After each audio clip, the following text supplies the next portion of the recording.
I'm live now.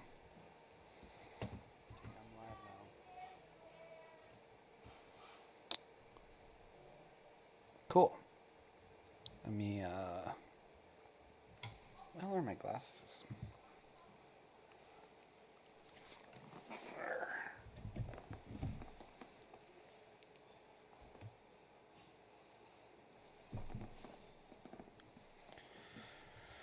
Okay, what are we doing? I'm gonna make some edits on my game. So let's open that up. Also, let me play some background music too. Just put this over here.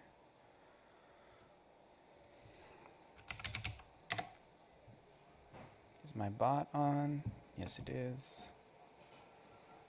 View the player.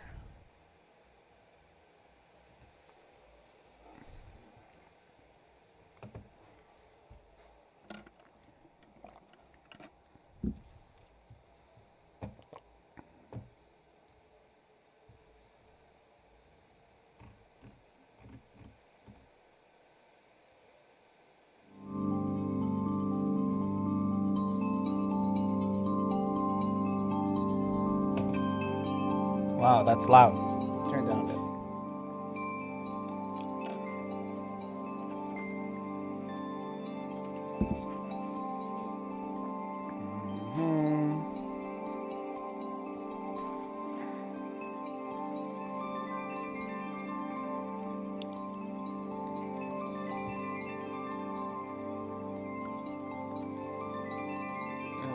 Let me actually do something before I forget.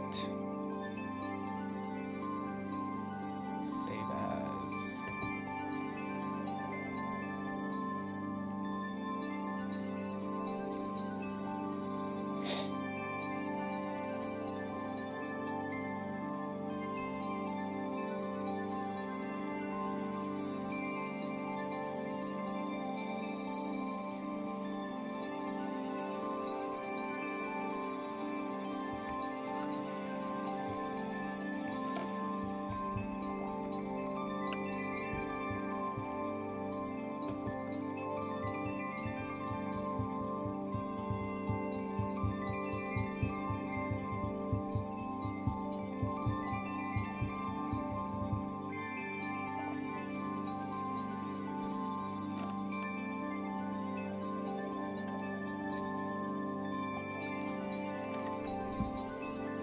Alright, I gotta announce that I'm streaming now.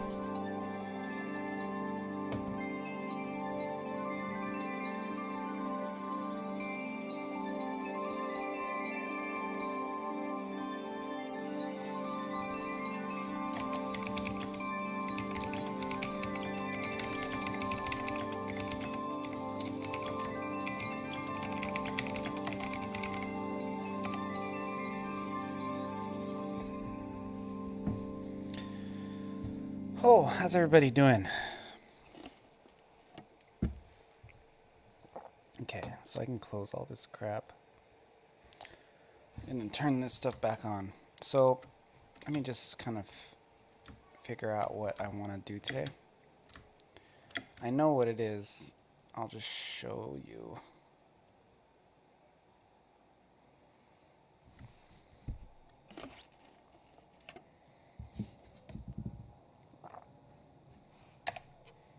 I don't know where the game is set to start at.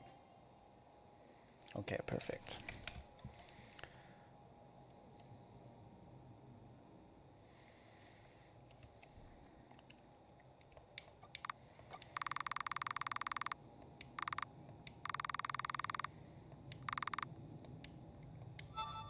Okay, so one of the major issues that I noticed when people were playing the game is they would get to this menu, right?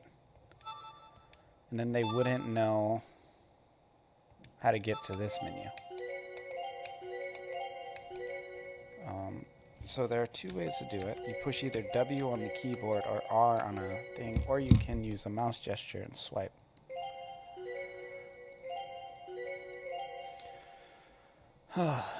So what I need to do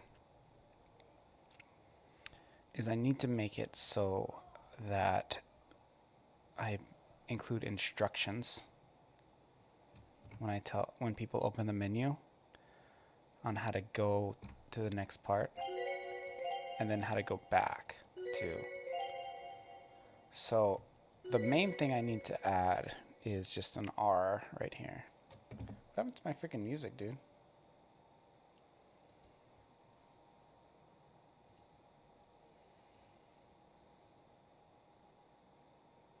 What's going on?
I'm gonna check my to-do list real quick.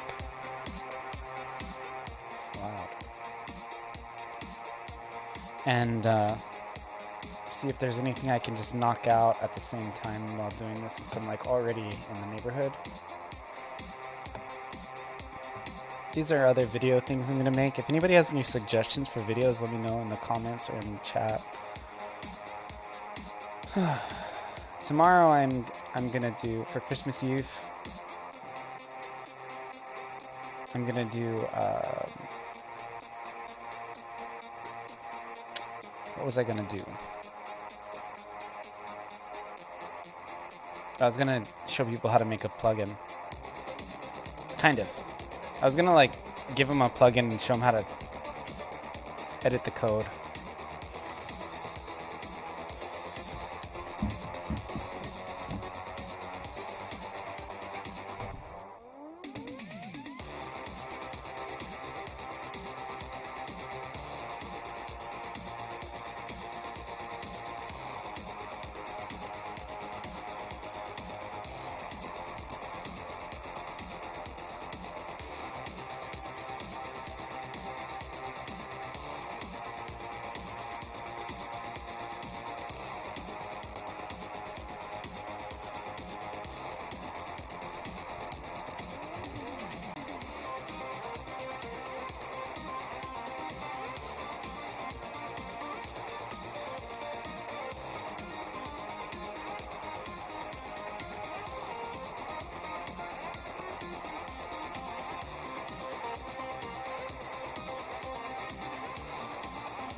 Wow, I got 2 follows while I was AFK. That's pretty cool. Kind of happens.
Oh, my stream is like broken. Why isn't my bot working? So far, I haven't seen any bot messages.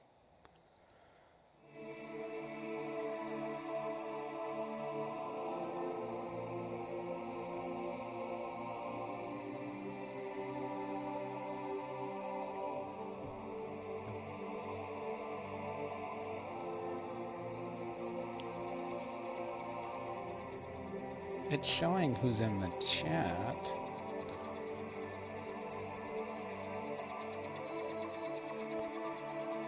Hmm.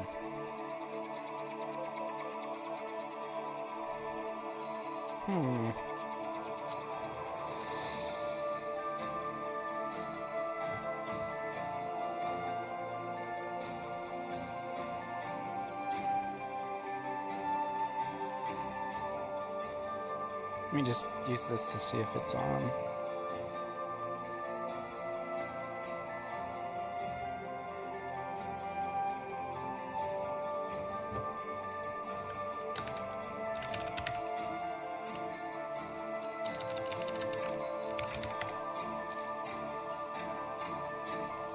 Okay.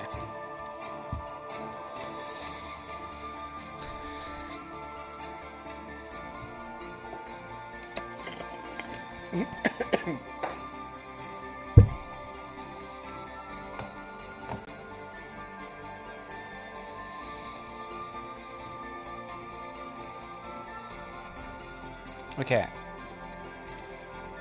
None of this I'm really too concerned about.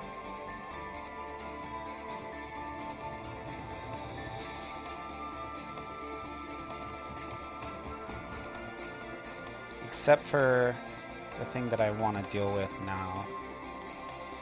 I don't really know how I'm going to do it. So we have to figure that out.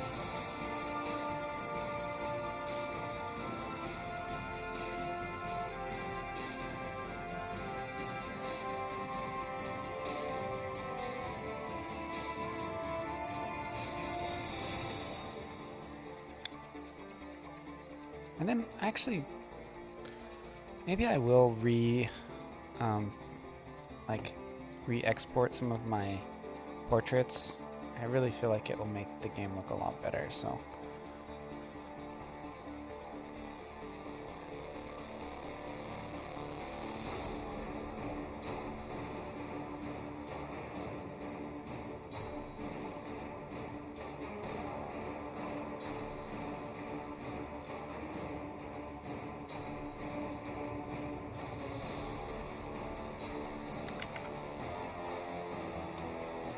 Okay, so for this,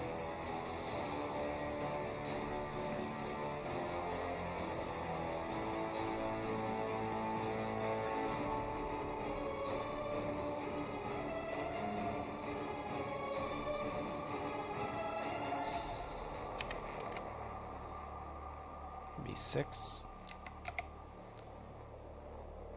That looks about right. And then for the edge,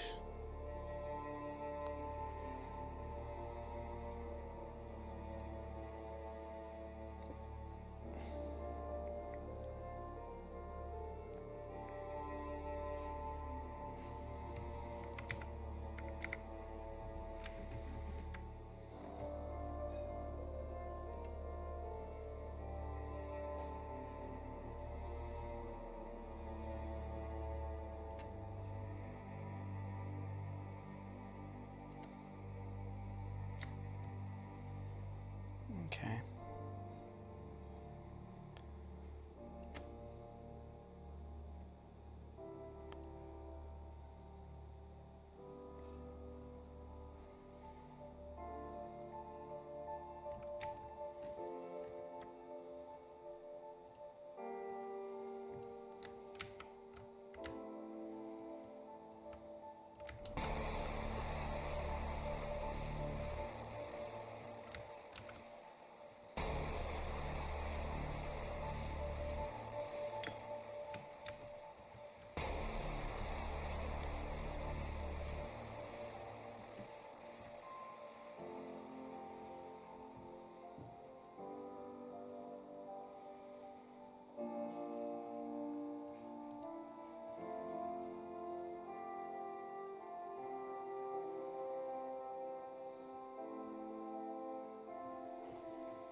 Actually, I'm gonna make this white.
Dude, this song is sick.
Hey, Dave.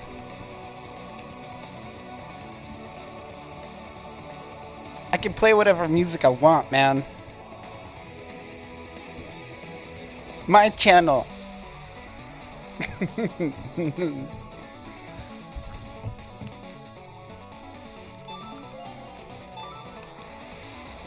How are you doing? So, recently somebody played my game on Twitch, and it took them like an hour before they figured out how to access like the auxiliary menu. I just didn't know what was going on. I'm just jamming. You're actually the first person to say anything in chat, so I haven't spoken for like, how long have I been on? Like over an hour already. So I was just jamming while I was working on this. But yeah, so basically there was a person I watched stream my game and they couldn't figure out how to access like this part of the menu. So I just added this little prompt here.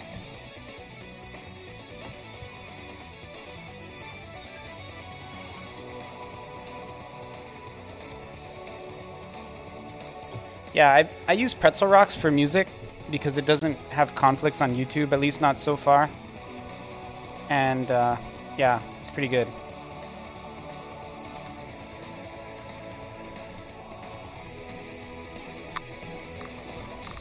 I'm kind of taking a break on this game for the most part, but this is kind of a user interface thing that seemed pretty serious. But adding this little box right here, I think will... Should I say right RB? Not R2, R1. It's really RB, right? Like this key right here. It's RB and RT. What does it say on your controller? I always thought of it as R1 and R2.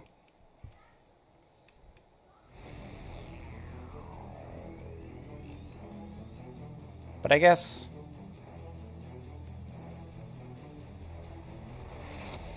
What do people call it on other controllers? Let's see what the internet says. I need to use whatever the most people will understand.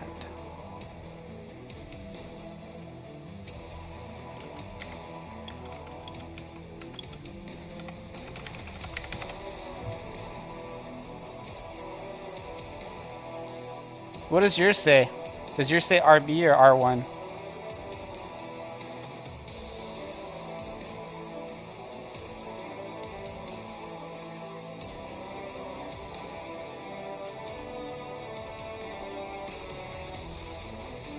RB? I think it is more RB. I'm looking at all these, and these are saying RB because it's right bumper and right trigger, right?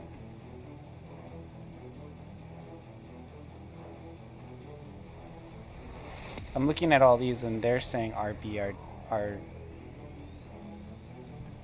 What would you put on your game? Would you say RB or R1? What does this PlayStation control say?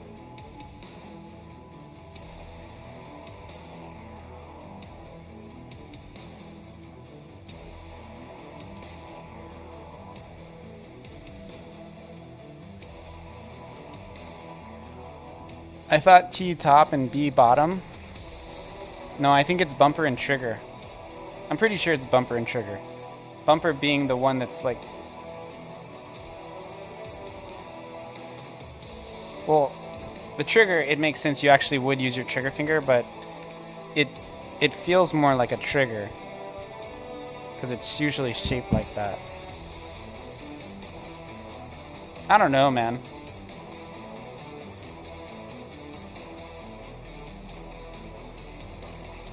Yeah, I just use RB, not RT.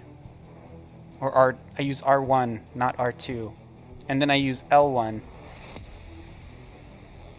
In the menu, there's 3 ways you can do it, right? You can use the W key, and then it's W, and then you can kind of figure it out from there.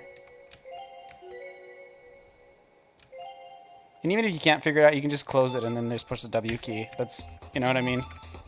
So I'm not going to be able to access it if I don't say you push Q to go back. And then R1, like you can just push R1 and close.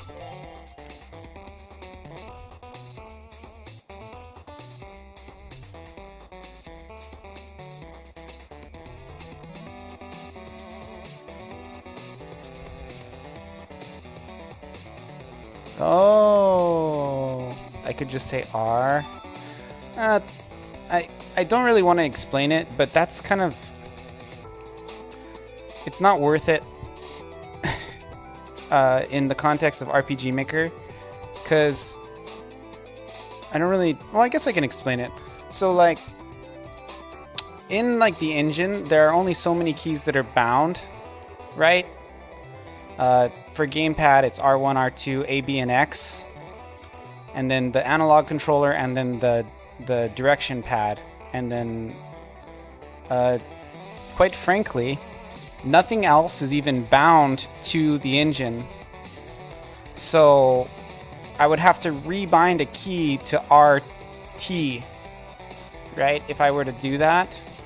And I don't really want to do that because I'm not secure enough about what controllers bind RT to RT, and I've just never done that, and I don't want to test it on multiple controllers and all that crap. So I'd rather just do either RB or R1. I mean, I feel like if somebody sees R1 or RB, they can figure it out. I'm just wondering which one is better. I don't feel like it's not going to be understood which it is, RB or R1. I just want to use the one that is more common. Like, anybody who sees RB or R1, I think they can figure it out. I'm kind of leaning towards... This one says R1. So this is a Xbox controller and it says R1. Right on the controller. I think I might leave it R1. I don't really think I need to think about it much more. I think both are fine. I think R1 is fine. It looks like all the Xboxes are using R1 and the Logitech and PlayStation say RB. From what I'm kind of gathering based on all these images. Although this one says R1. I think I'm just going to leave it R1. It's pretty easy to understand.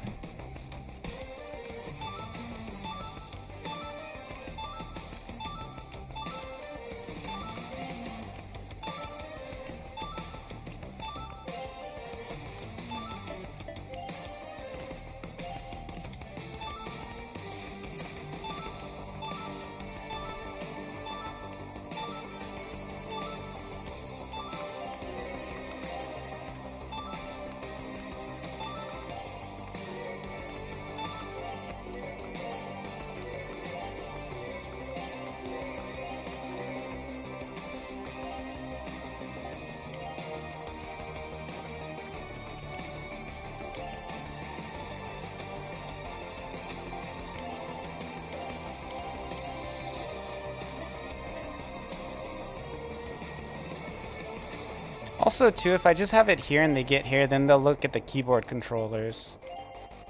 And then they'll figure that out that way. Because once they can get down here, then they'll know.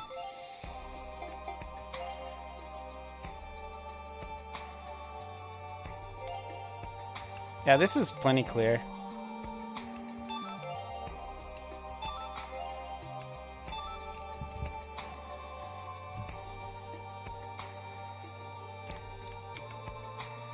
I'm just gonna push this up.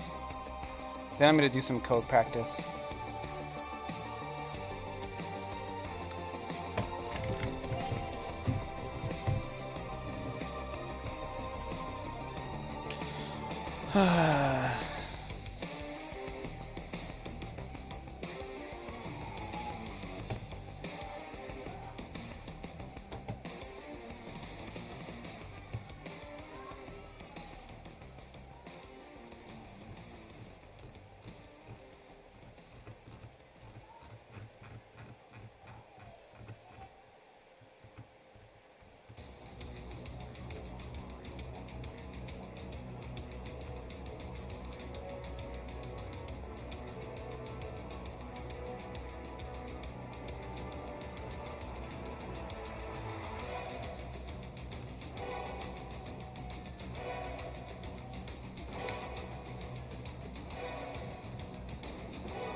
I think I'm gonna push this live already.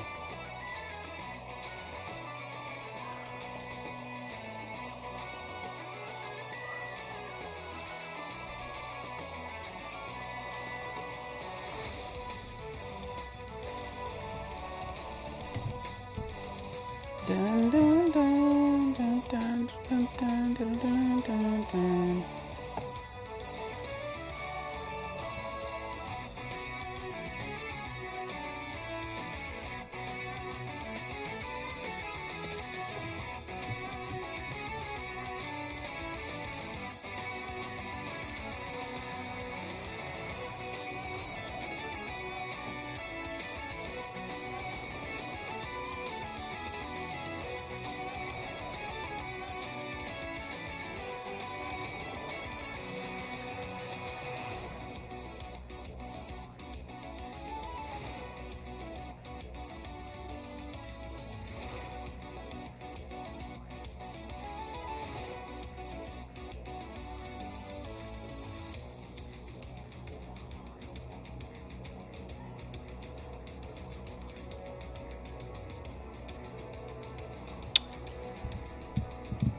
Okay, I'm gonna take a quick break and then I'm gonna come back.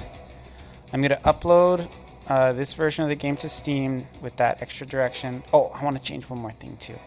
I'm gonna change the background image of my game so that I show that where you can save on the save screen to make it a little bit more clear. I'll be right back though, I gotta use the restroom.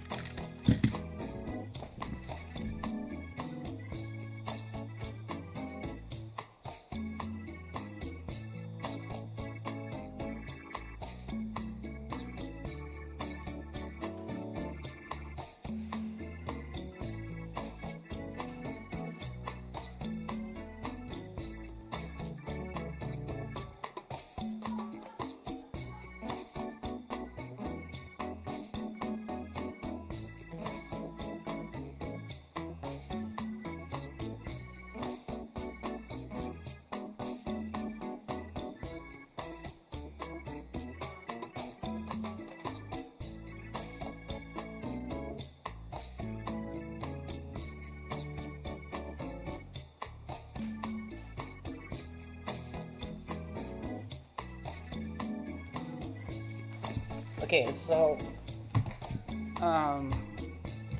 what I need to do is I need to tell the player that they can only save in the overworld, save points, and in towns.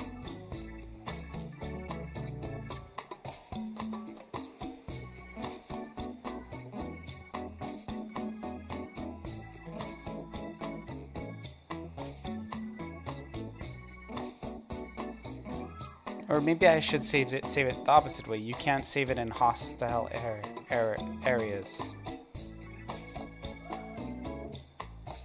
I think saving... Should I just say non-hostile areas and...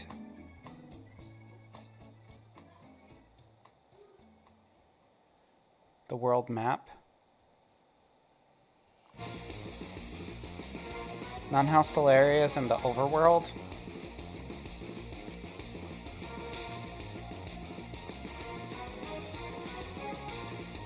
Saving is disabled in non-hostile areas and the overworld. Saving is only enabled in the overworld and non-hostile areas. Saving allowed... Here, let's bring up the...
Okay, so let me grab this.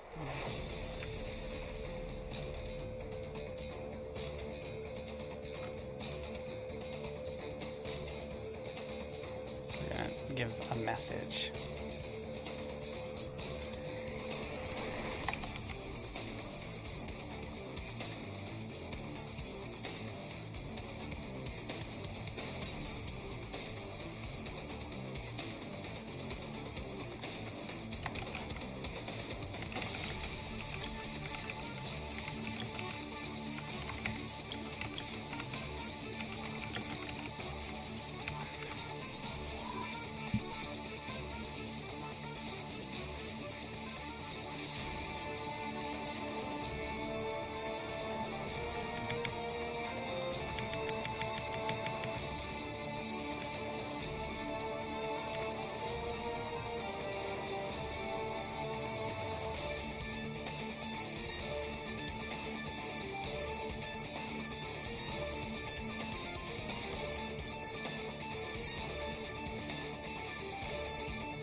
Yeah, dude, I like this artist.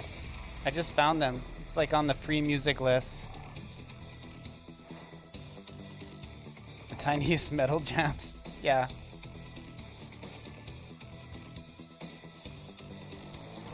Do you like it or do you hate it?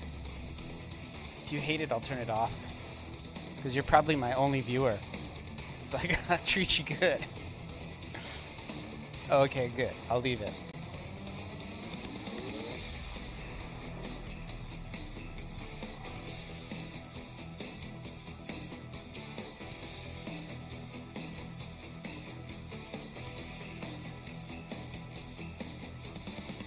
Right now I'm on like a playlist of like... What?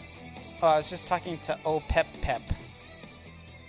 He said he likes this metal, so I left it on. If you ever want to look it up,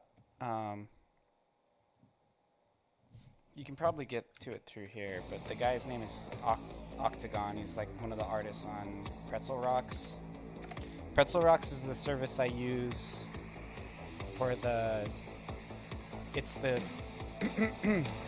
It's the music that doesn't give me copyright claims on YouTube, because I automatically export all of my Twitch VODs to my VOD channel on YouTube. Not really because anybody is watching it, even though I'm cool if they do, but it's more so just so if I ever need like something that I streamed, I can go pull it up and it'll be saved on YouTube. Yeah, I just automatically stream it to there, and then I make the stream hidden. Or maybe I don't make it hidden, I don't know.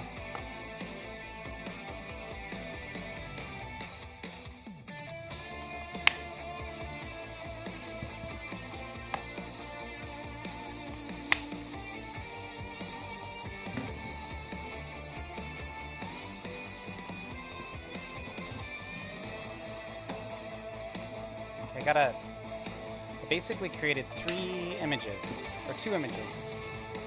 And now I have to go and compress them, and then what I'm gonna do today is I'm gonna upload the game back to Steam, just the Windows version. I don't wanna fix the Mac's version or the Android version. And then I'm gonna go ahead and upload the game on itch, since I made the game free now, so it's more just about getting people to play it, you know?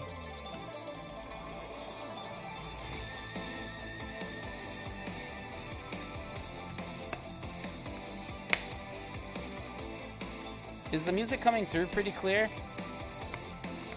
I guess you guys can't really, you don't have a reference to whether it is or not, so you don't really know. You might just think that's the way it's supposed to sound.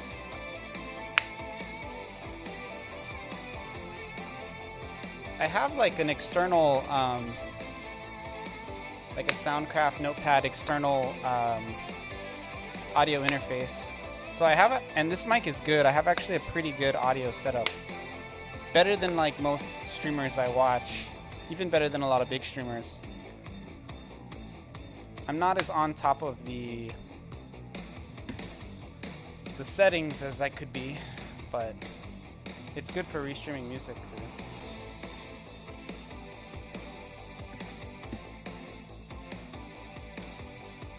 And I've been making videos pretty mad. I made like a video yesterday and today. I'm gonna make more too. I already know what I'm gonna do tomorrow for Christmas Eve before I go to my mom's house or my sister's house.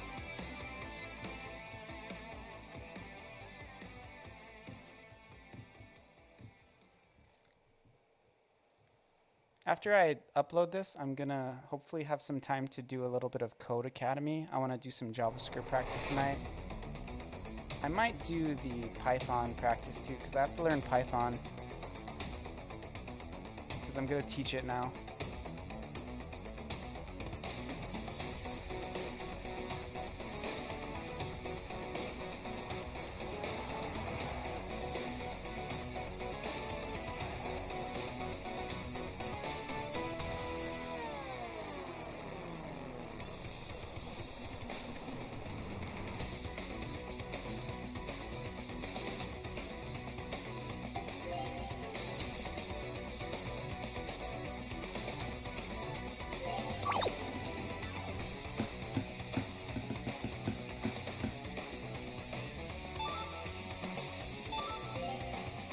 gotta fix this real quick.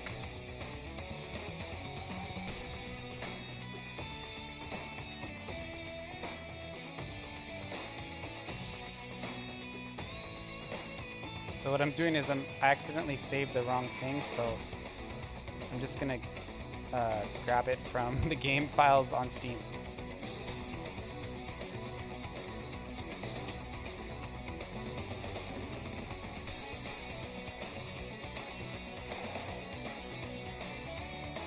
Why isn't it loading the large icons? Is my drive like getting slow or something? What is going on? Okay, so I guess I'll just remember what it's called. It's menu save.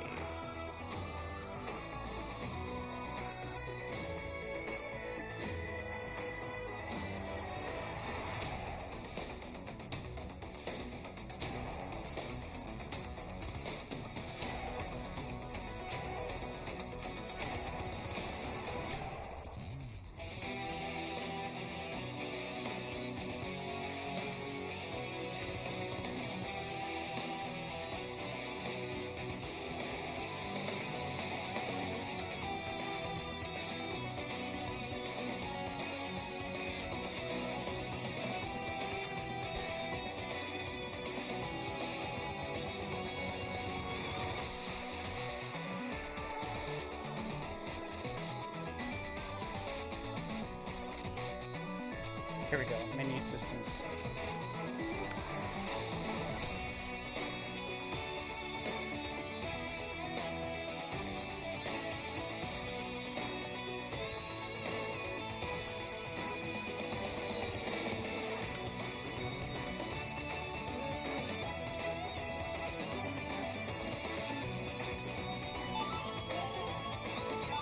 Works perfectly.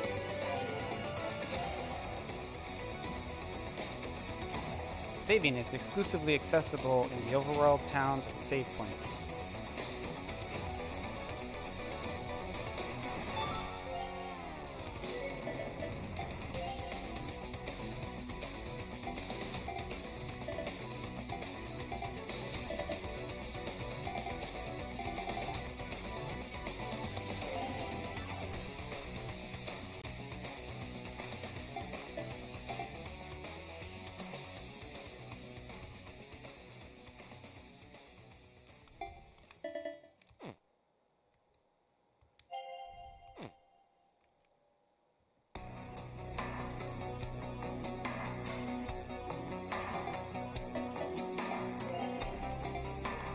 Maybe I'll update this one too.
Hey folks, how's it going? Hey CPT. I'm just updating my game. I'll show you what I did. There was somebody who played relatively recently and they got a little confused about the UI, so I added this little direction doohickey right here, telling them, and that won't occur on mobile, right? If I'm playing with a mobile device, it doesn't show because it's not relevant. But if I'm playing on my controller or the keypad or the keyboard, it pops up this little... it's a bit loud. Really? Really? You must have it pretty quiet overall. I guess I can turn it down. Hesitantly.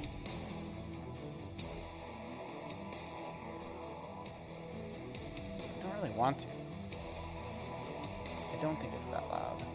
I think you're probably just watching it on your desktop with low volume.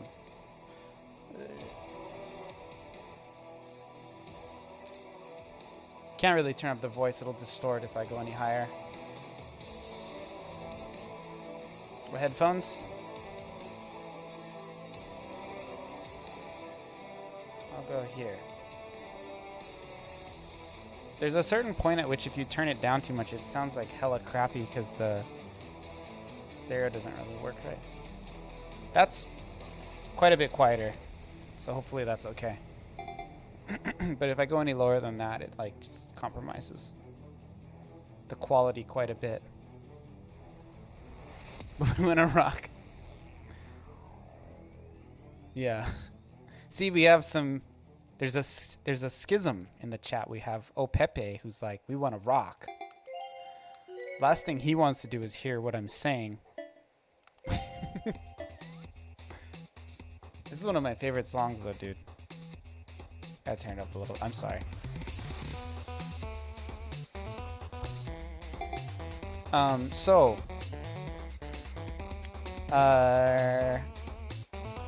I added this basic, you see this little R1 thing, and then I also changed the save menu to have this little prompt at the bottom right saying, it says saving is exclusively accessible in the overworld towns and save points. Because I've watched some people play it on Twitch and they were like mad they couldn't save in the dungeon.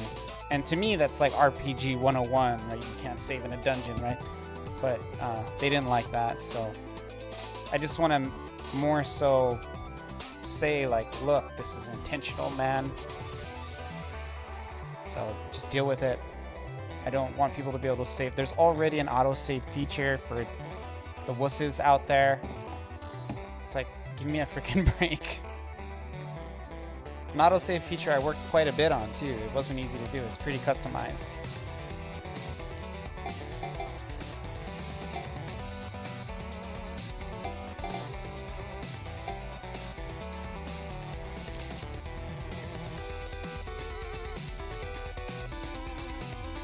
Yeah, maybe not RPG makers, RPG specifically. Yeah. My game is very forgiving. It's plenty forgiving already.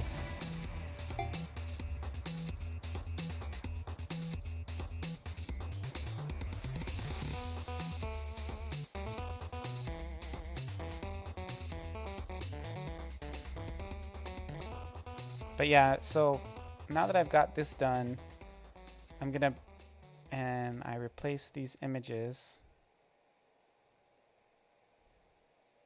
I'm going to export the game and I'm gonna put it on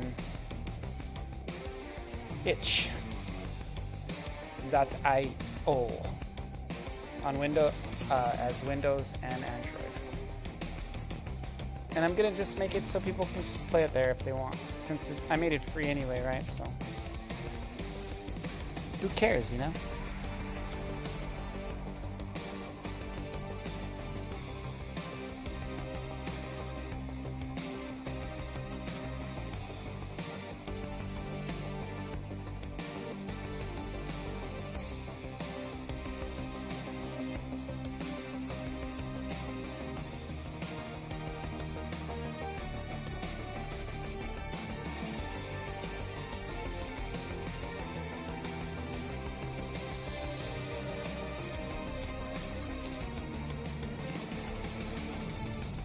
I'll have to go at it after my breakfast. Are you gonna play the Mac version, you think? Was that you that said that? Because the Mac version still has some crap that I didn't fix. But I don't really care about the Mac version. Maybe that was somebody else.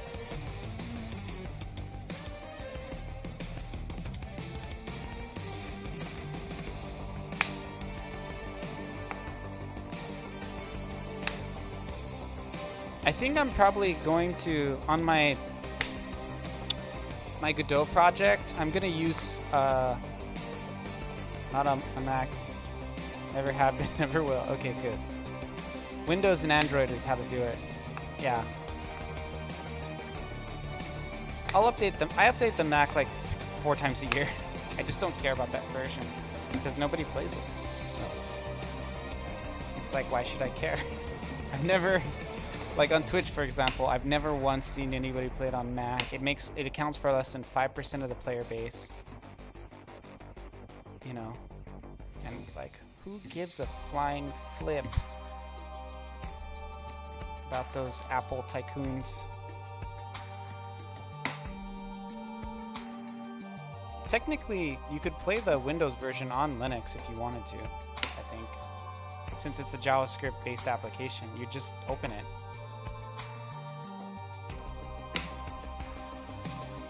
Right? You can open an exe in Linux, right? And it's been a while since I've used Linux, but I don't...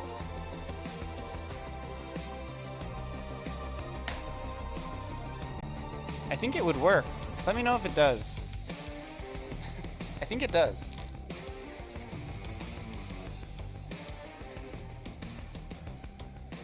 Well, I think there's a lot of mobile Mac devs, people who are focused on mobile application development. So, yeah, maybe you mean nostalgia Mac game devs? Yeah, because that would be fueled by nostalgia. But mobile app developers, for sure, there's lots on Mac. All of the iOS developers I know use Macs.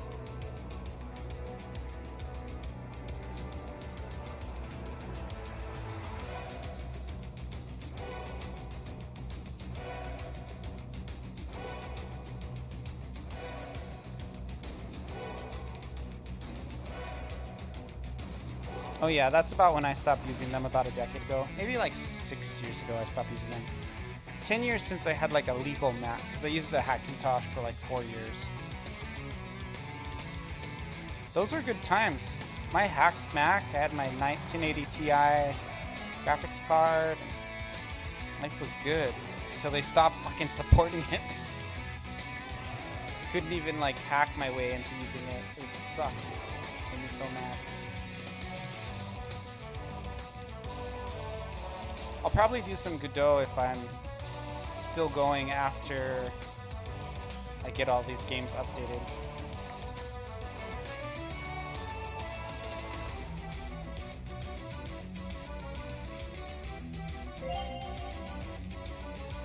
You see in this scene it doesn't have the little warning because this is the load screen, even though it looks exactly like the save screen.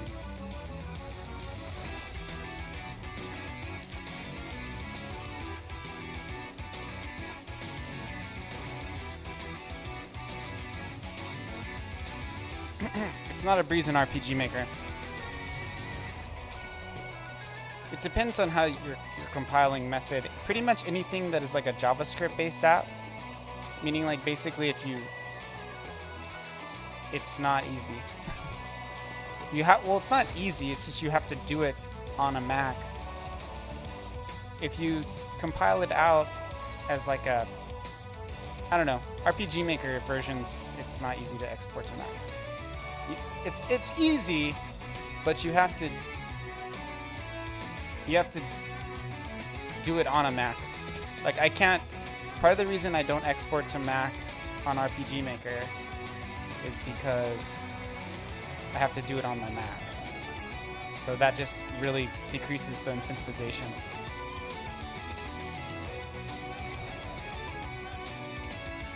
Pre-compiled exports. That'll be cool. So if I did ever have a long-term Godot project, it would be I could just export it. Is it the same? Is the same the case for iOS? from my understanding, you have to go through, what is it called? Xcode for iOS. Isn't that like iOS and Mac? Yes. Well, I know you can, there's sometimes you can deploy Apple, like desktop Mac applications, right? Without going through Xcode.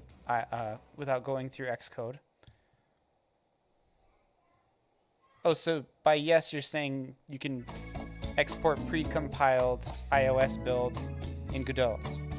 And that's awesome.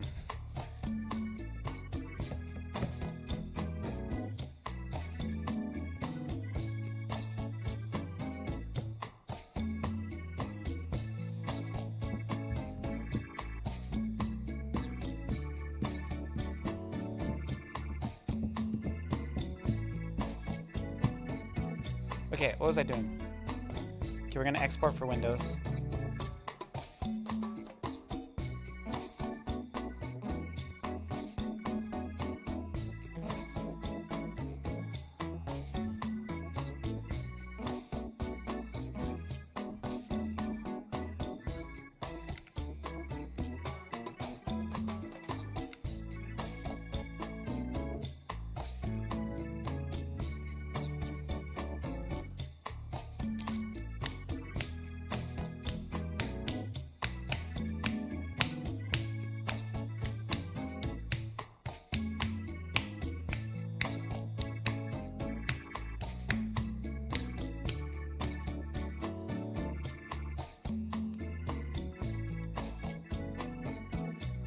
Have created a company to promote these ports to console.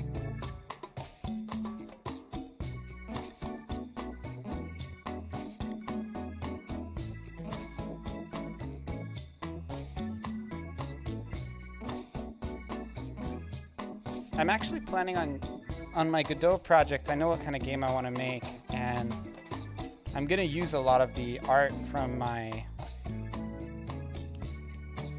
Familia. So I'm going to just use it on both games, even though it's going to be kind of a different style of game. I'm going to use all of the walking sprites. And then for my Godot project, I'm going to go 100% original assets. I'm not including my Familia assets, but when the game is to be published, Familia or my Godot project that I want to do. Years? I want to do an online RPG. Oh yeah, I have no timeline. I don't even know how to use Godot. I have to learn how to use Godot first.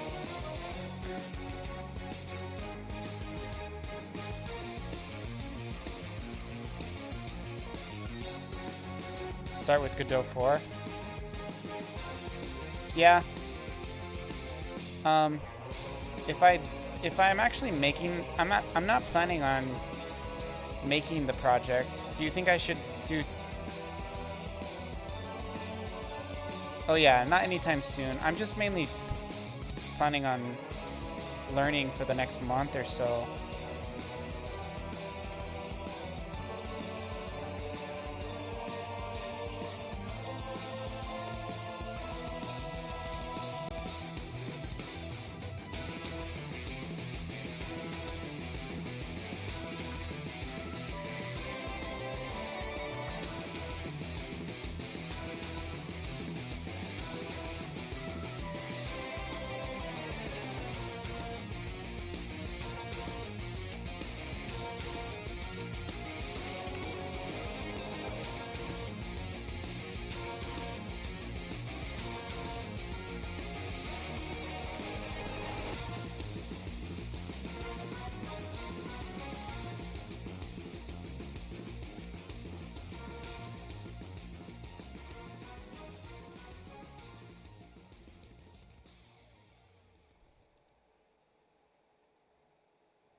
Okay, so now I'm compressing the file.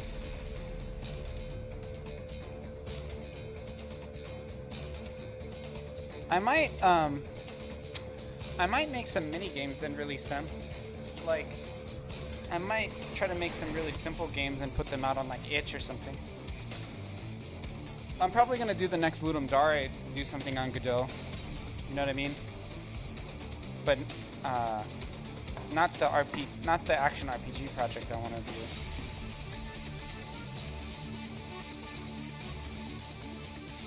Like I want to make an action RPG roguelike that's just like there's like an overworld that is like a shared lobby,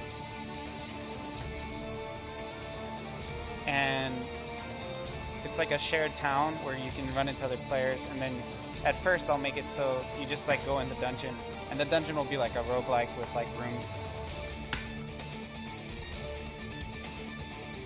I want to do a retro action RPG roguelike, similar to old school games like Secret of Mana, like Zelda: Link from the Past. Procedural maps would be a bit of a pretentious way to put it. I'm just gonna do like maps with a set tile that are like a room, and you have to like clear the room and then you can go down one. Eventually I might get more intense, but from a development standpoint, I just want like a town. Yeah, no, it is procedural. It's not. I wouldn't even consider it modular. They would be procedural. I don't disagree with you. What I would do would be procedural, but it would just be like, you know, like one level. It'll be like the same map, right? And there's a ladder up and a ladder down. When you go down, one room will have like slimes in it, and you have to kill the slimes before you can go down. Then the next room will have like bats in it, and you have to kill the bats, and then you can go down. Then the next room will have like werewolves in it, and then you have to kill the werewolves and you can go down. Right? And at first I would make it so all of the levels are exactly the same. Right? So like the map is the same exact map. Eventually I could get into a point where it's like crazier maps. Battle would be action. It would be like Zelda: Link from the Past, like SNES action RPG, Secret of Mana, Zelda: Link from the Past, stuff like that. Very similar to Zelda: Link from the Past, but with experience.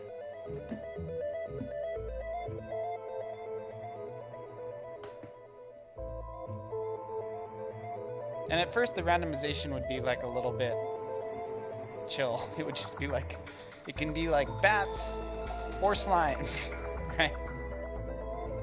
And then you add more and it's like, okay, now it's bats, slimes, and werewolves. And then it's like, okay, now it's not just a room, it's like kind of a little bit more of an interesting shape of a room, right? It's like maybe the room is shaped more like a donut or something, you know? A ring. And you just keep adding stuff. That's the kind of project I want to have.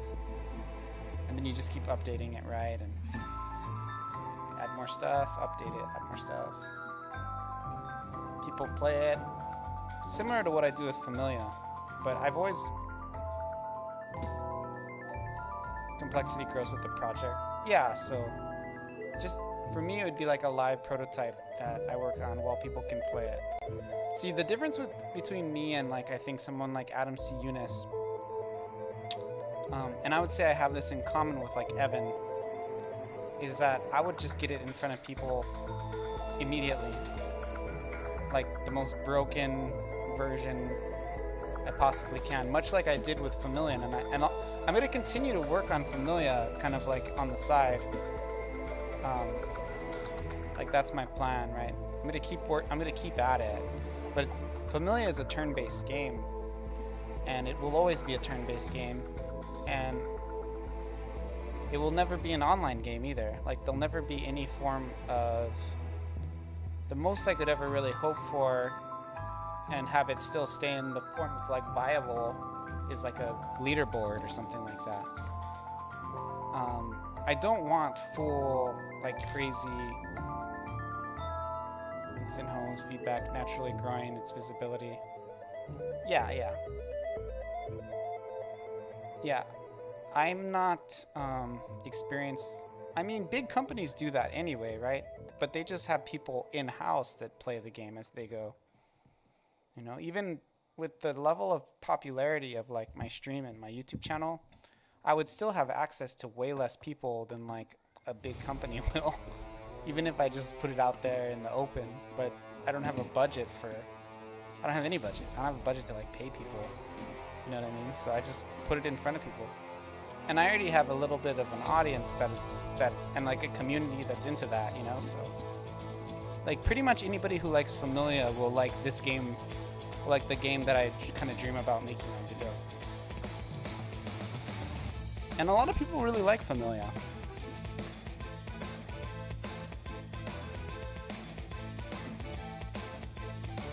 But I want a game that's like both mobile and desktop. I want it to be similar. I want it to be like Familia, but minus the RPG maker, and make it like SNES level action RPG, like a retro action RPG that has some online play.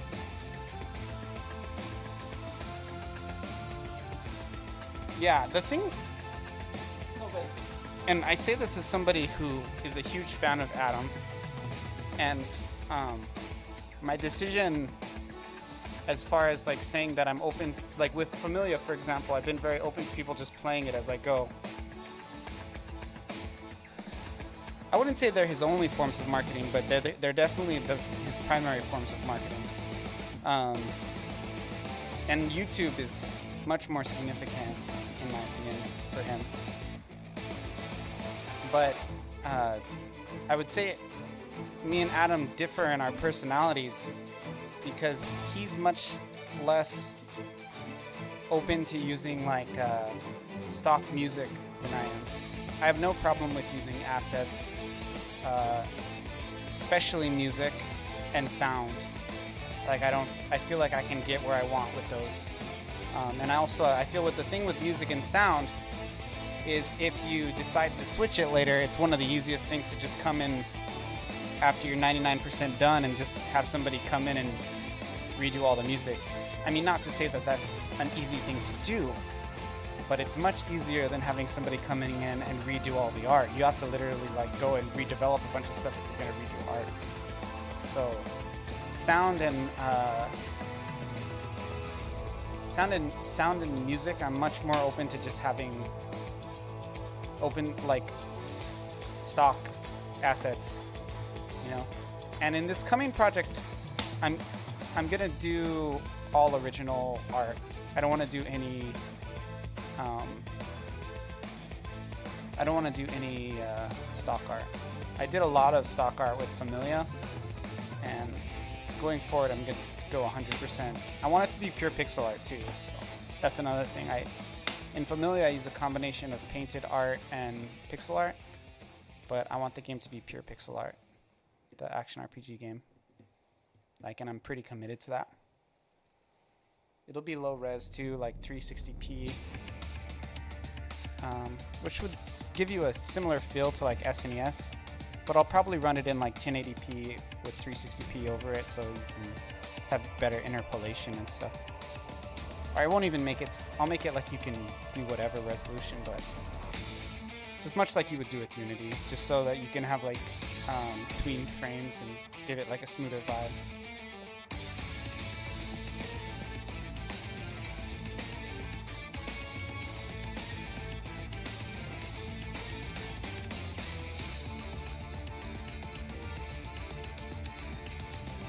As a negative example, you have that German dev couple that developed a very popular game during many years in a completely closed form, and we're surprised that the game had many negative reviews because they removed most of the features that the community liked about the first released version. Yeah. I don't know who the couple is. Are you talking about Snooty? I don't think they're German, but maybe you're talking about Snooty?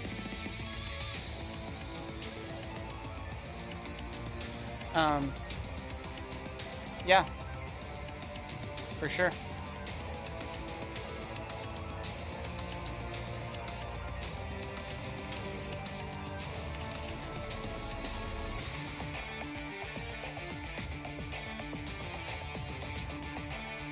Yeah, I very much believe in live prototyping.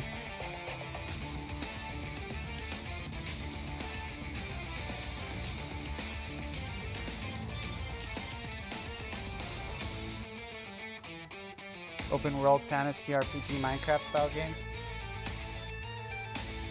Yeah, like the update I'm doing right now, for example, I've never really seen people who had a hard time figuring out the buttons, but I saw somebody play on Twitch recently that did, and you know, it was relatively easy to fix, so that's why I'm making this little change. As far as Familia goes though, I'm just kind of burnt out on using RPG Maker, and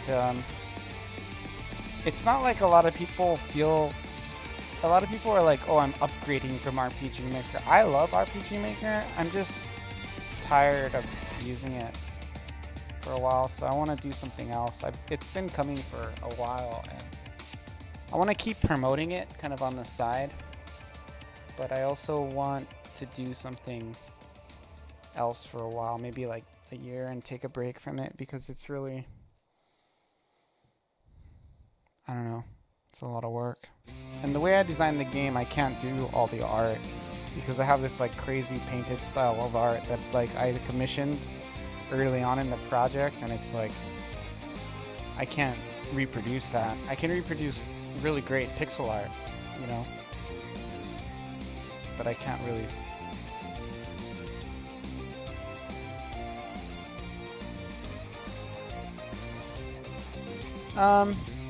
I wouldn't say the limits of complex features is really what it is. I think, yeah, sorta, but it's more just tiring at a certain point. I don't know how else to explain it. Like, all of the features that make it easy to use, I don't even use anymore. You know, like, I don't use the tile mapping system. I do all, like, pre-rendered maps. You know what I mean? I don't use the, you know, the main advantage of RPG Maker for an RPG Maker is the stats and the item system is already set up. Having to build something out like that is a nightmare.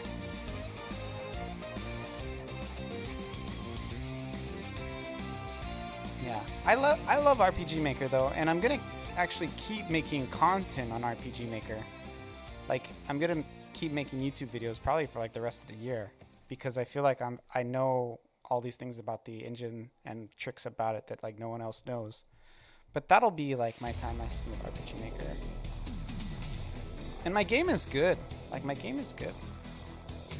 Like, it's in a good place. I don't want to add any more features and have it break and then have to work on it a bunch. I just want to leave it and take a break from it. I made it free, so hopefully more people play it. You know? Let's go to itch, where I can upload this Windows version.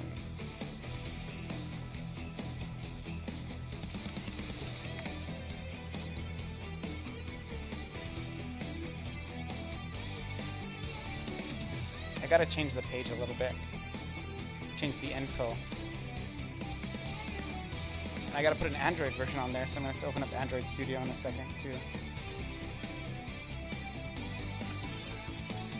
Also, if you wanna help me out, download the game through itch, make sure it works. It's only like 350 megs, it's pretty small.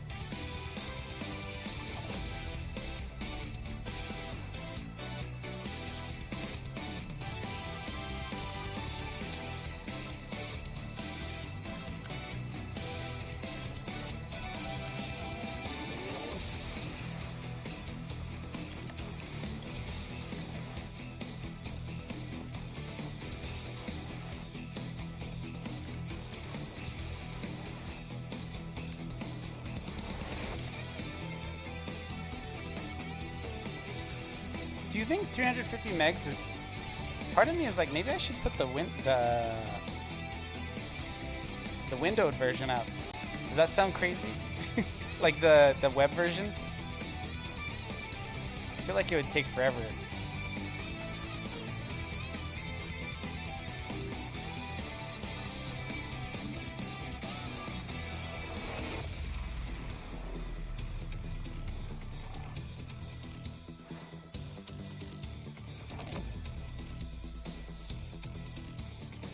You had fun watching? Thanks for coming by, O Pepe. I very much appreciate you, my friend.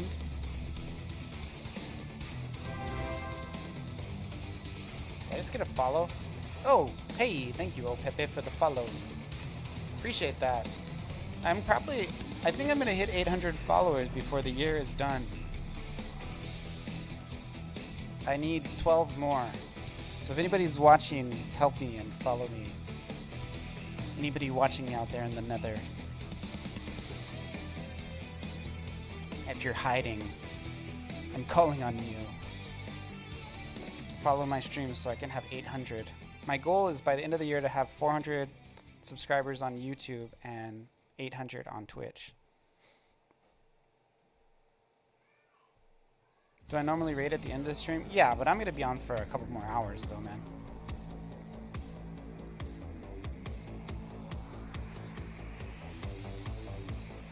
I usually try to raid somebody and get them to play Familia. Like I raid somebody who's playing like Final Fantasy 6 or 5 and tell them my game is similar to that game.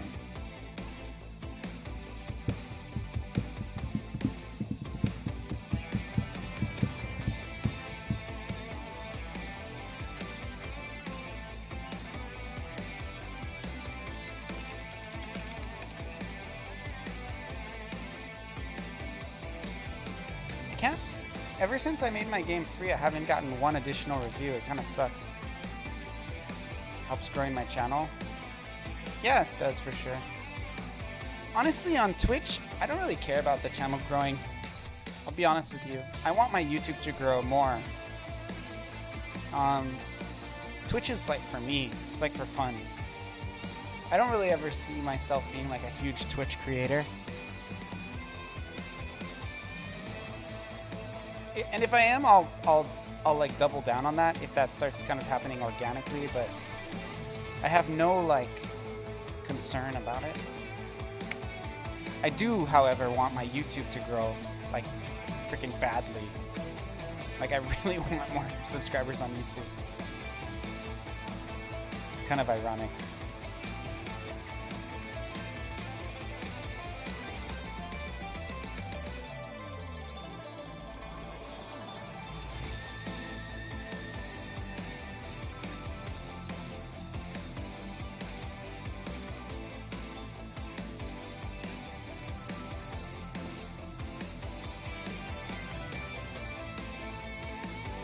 I was talking to this guy who has like 50,000 subs on his channel, and he's like, I don't really care about growing it. He's like, I just do it for fun. And I'm like, that's all I care about is my YouTube. I've kind of given up on Instagram. Although I'm also close to another landmark on Instagram. I'm almost have 1,500 followers on Instagram. But I've kind of given up on it. I just don't think I'm ever going to get them, you know?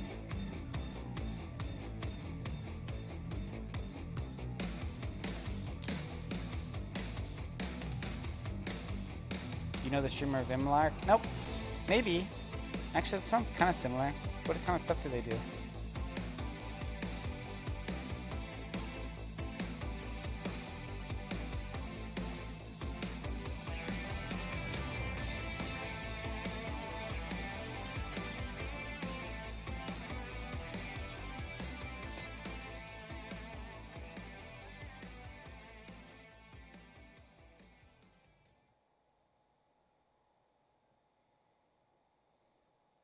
Just realized that I compressed my stuff wrong.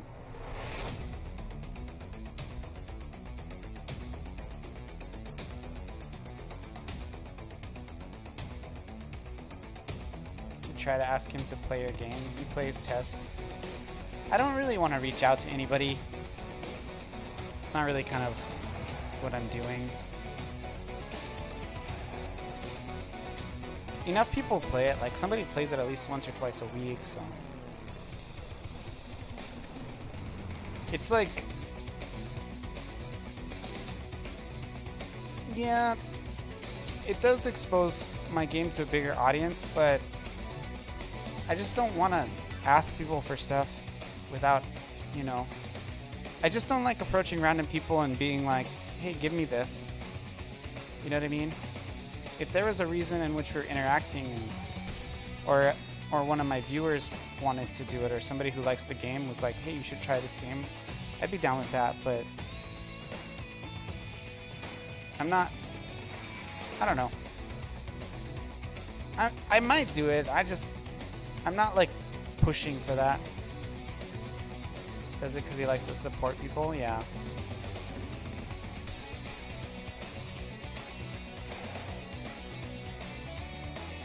I probably should do it. I don't know, man. I just want to be chill about it. I'm past the stage of content creation where I'm like asking other people to like try my game. I'm okay with if you come into my channel or you're in my YouTube and you're watching my video, but I don't know. Maybe I should.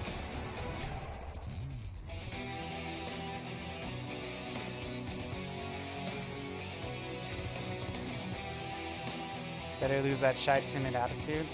I wouldn't call it timid. And I wouldn't call it shy either. I'm not shy. It's not like I'm afraid to do it. I just don't want to bother.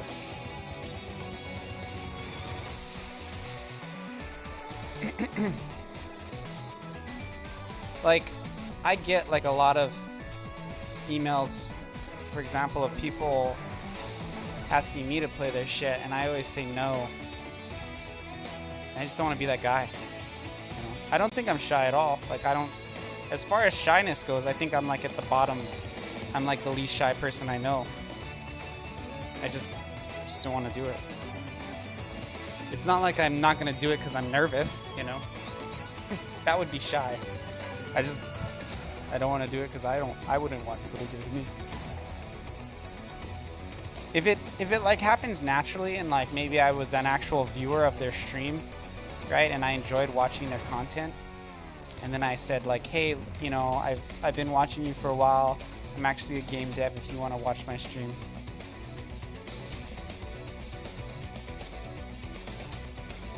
Asking is never wrong. I think you know where I stand. I prefer if you wouldn't push it anymore. I just don't want to reach out to people about Familia. But thank you for the idea. Yeah, that would be more like the order of operations. Like, I would become familiar with the streamer, and then if I actually was interested in their stream, and I didn't have to present it as like an insincere like clout grab, then yeah, I would maybe say if they're interested in it. Or if I talked to them and they became interested. I don't know. Lots of people play my game, and it's like, yeah, I guess more could, but yeah. If I actually watched it, I would be more prone to be like, hey, play my game. A lot of people ask me to play their game, and it's kind of irritating, to be honest, especially for me, because I don't really play any games on stream, so I don't know, I'm just sick of it. I don't like it when people harass me about that.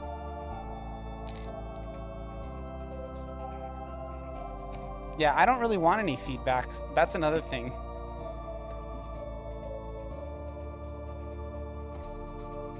I actually don't want feedback. If I wanted feedback, I would probably do it. But I'm good on feedback. Like, I don't want any more. Like, I want to just take a break from the project. You know, that's another thing, is I'm not really going to be working on the project unless people report bugs to me directly. So, just not wanting to do it. Anyway, I think I feel like I'm really repeating myself over and over again. I just don't want to do it. But I do take issue with being called shy, because I'm not shy. I'm like the least shy person I know. Like, I'll walk up to any girl, I'll walk up to any guy, I'll talk to whoever. Anybody who knows me knows this about me.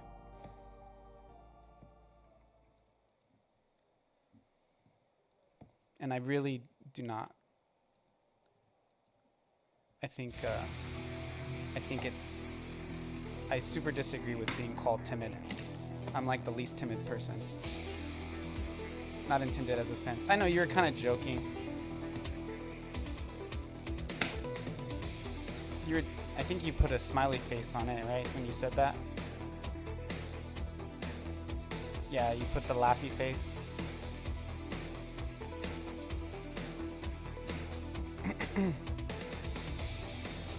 Okay, what was I doing before I got sidetracked?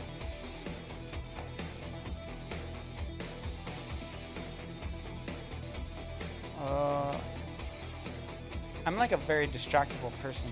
It's like a struggle. So this is actually messed up. I can't use this. I just realized.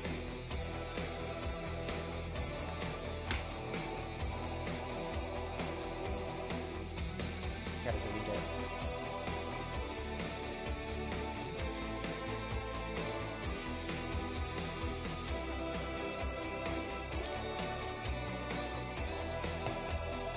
Asking you if you should release the W. I'm considering it. Do you think I should release WebGL?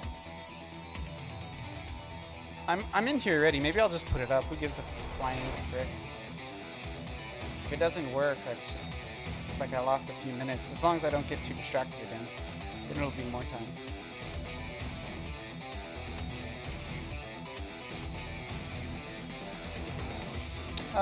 The main downside would be that the game, the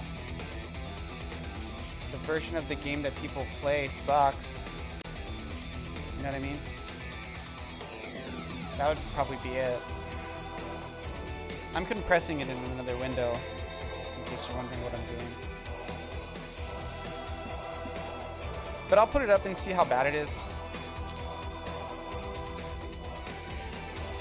Yeah, there'll be longer loading times while playing, and it might be a crappy experience. But I'll put one up in a second. I'm just getting it ready.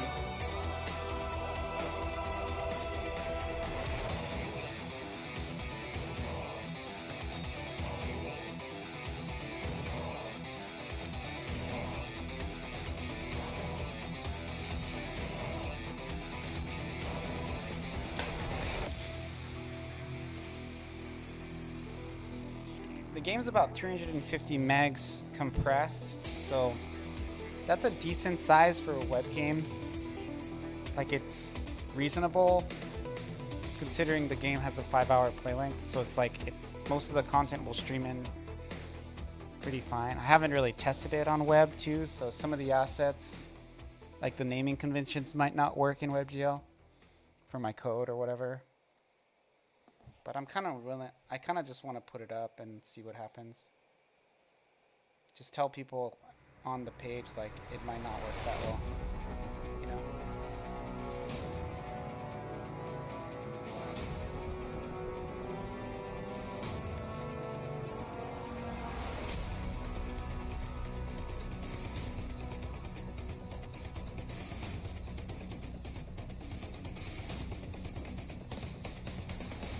Mac people can play it on Steam.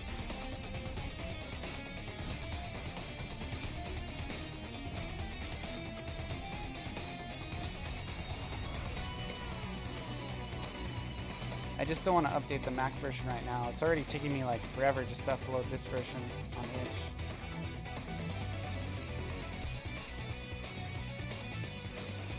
I'll try it.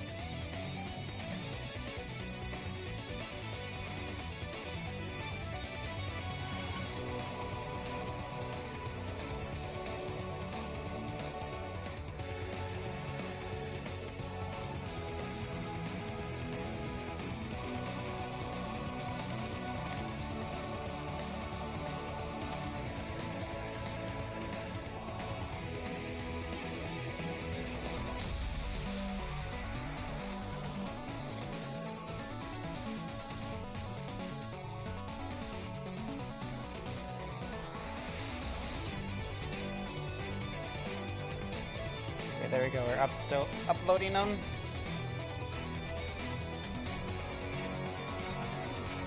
I haven't actually put up like an RPG Maker game on WebGL in a while. I don't even know how to do that anymore. I'll try it, see if I can get it to work. That sounds kind of like exciting.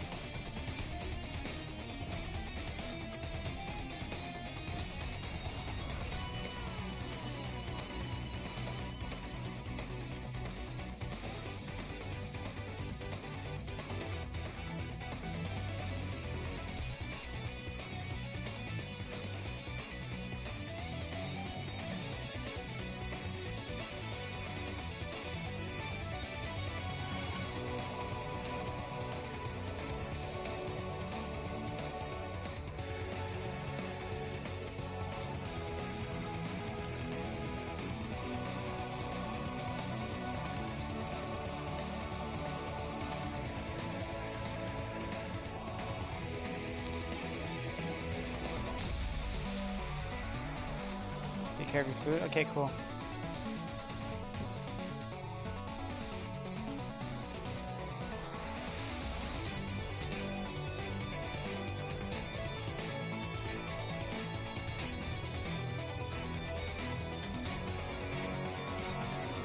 Hey, what's up, Geekdom? How you doing, bud? Thanks for dropping by. Merry Christmas to you, man. You got plans?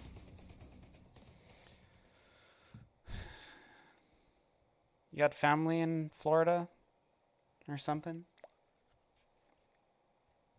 Christmas Day. Yeah, I gotta do some stuff with my family tomorrow and on Christmas.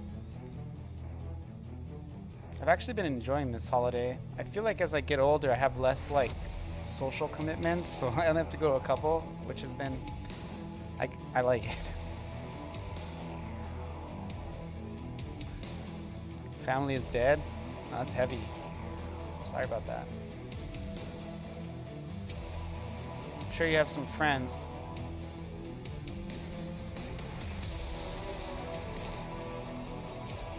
Friends, family on Xmas Day? Yeah. Yeah, that is heavy, dude. Sorry to hear that.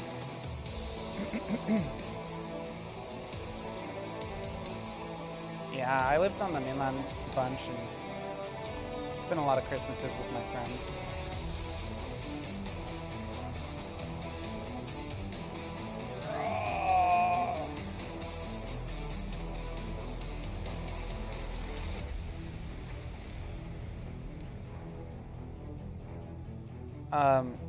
I watched Set the Programmer's stream today.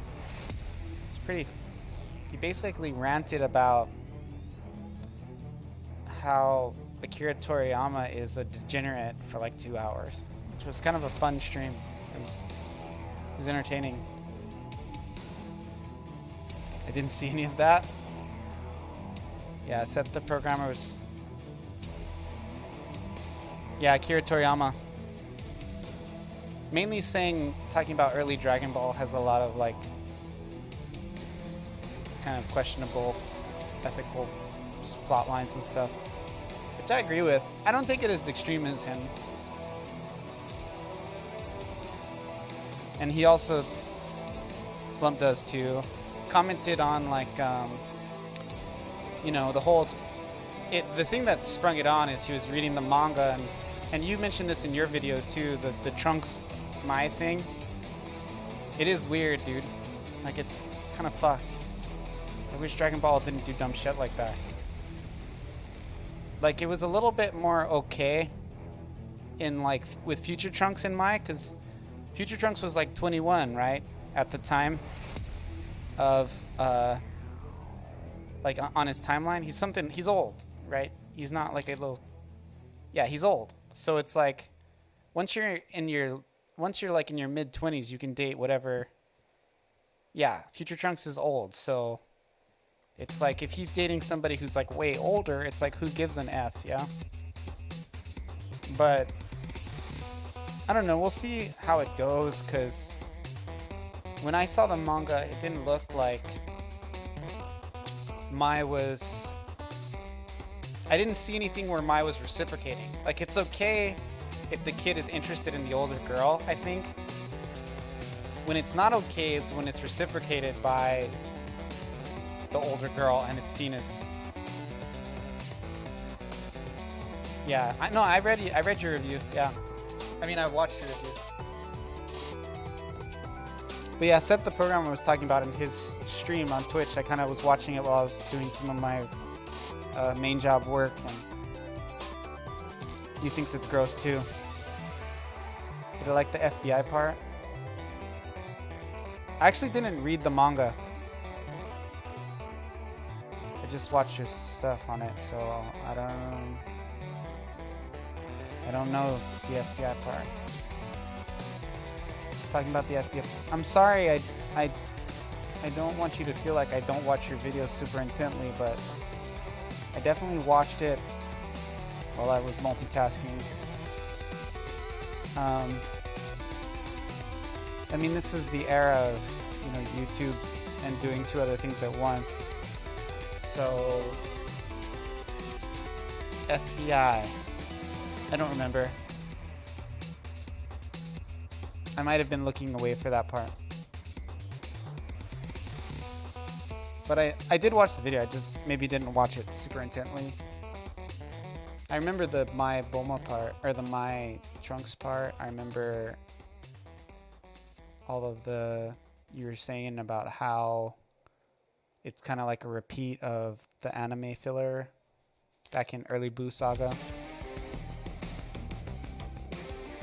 Oh, yeah, the edited part with the FBI where you put the faces over. You outsourced that. Okay. Yeah. I wasn't thinking of it as FBI. Do they say FBI open up in the video? I thought that was a SWAT team.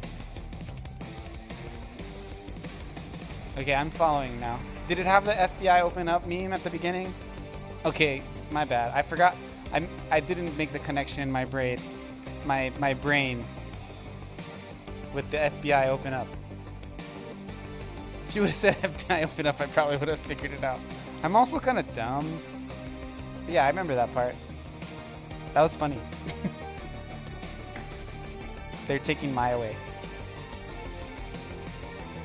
So you think it's okay with Future Trunks, right?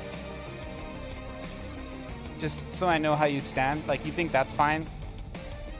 Because he's like middle-aged almost at that point.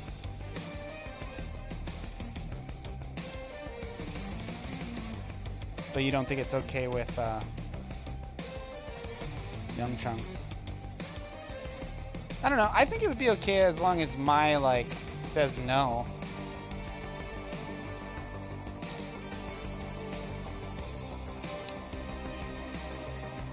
Yeah. I guess if they just presented it with more of a sense of awareness, right? Like if it was more just like, hey, you know, because there are times in shows they pulled off stuff like that where like a kid has a crush on an older person. You know, like I've seen shows do that, and it seems totally fine.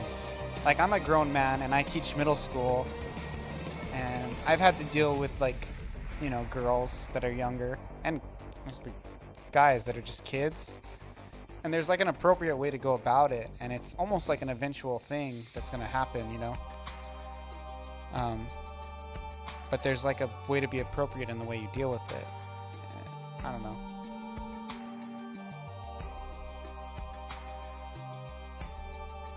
It doesn't happen as much these days because I'm getting fucking old, but when I was younger and I was working with kids,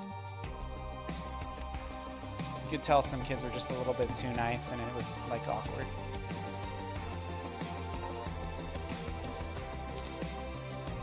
Is it cold here? Yeah, it's super cold. It's like 75 degrees. You know,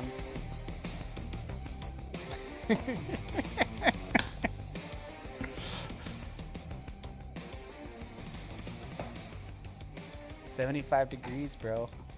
Did you watch Avatar yet? What did you think? Did you review it? I didn't look on your channel. I watched it. I thought it was kind of what you'd expect.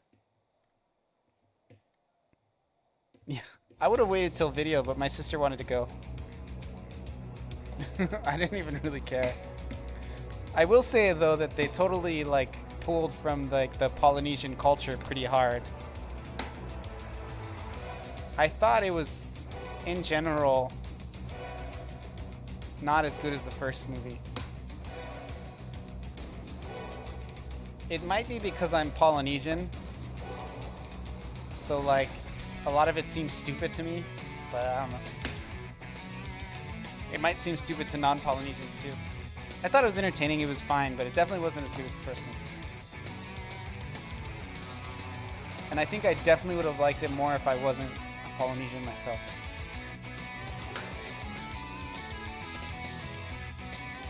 Because there was like, I don't know. One thing, if you're like from Hawaii or Samoa or Tonga or New Zealand and you're a Maori, right? There's a very distinct way that people from SoCal talk in the continental US, like in California, and they have like an accent. And here, like, it's not seen as like a pleasant sounding accent. Like, if you talk like somebody from California here in Hawaii, like, we really don't, most people don't enjoy the way it sounds.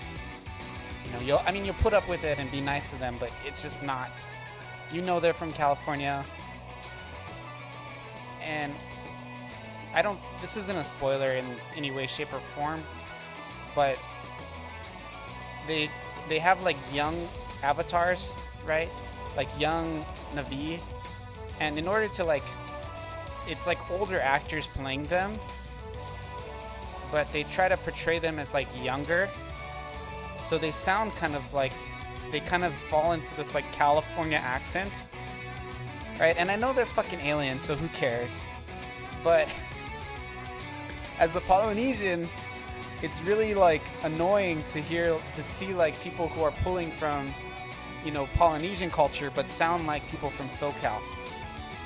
It'd be like the equivalent as if you had like, because they're kind of like our enemies, you know? Like, sorta.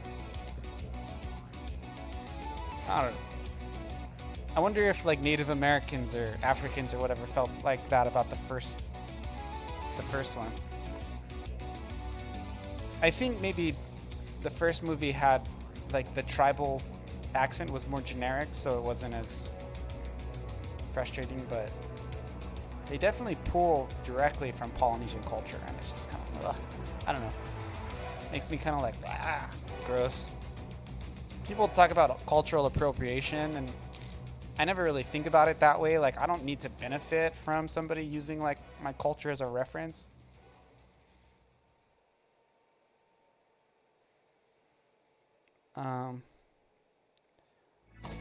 I don't really care, like, if people use the culture and benefit from it, that's fine, but I just find it distasteful if they represent it poorly. And I mean, I'm a minority in the market, so I think most people will not care, but I don't want to spend any more money supporting that film myself.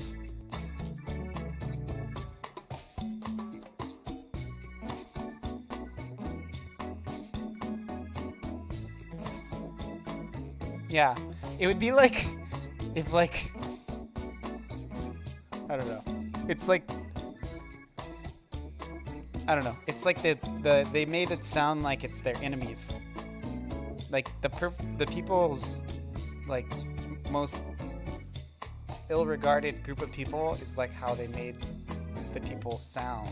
It's just kind of like, what? I don't know. I got nothing against Californians, but I definitely don't want to be thought of as like a Californian.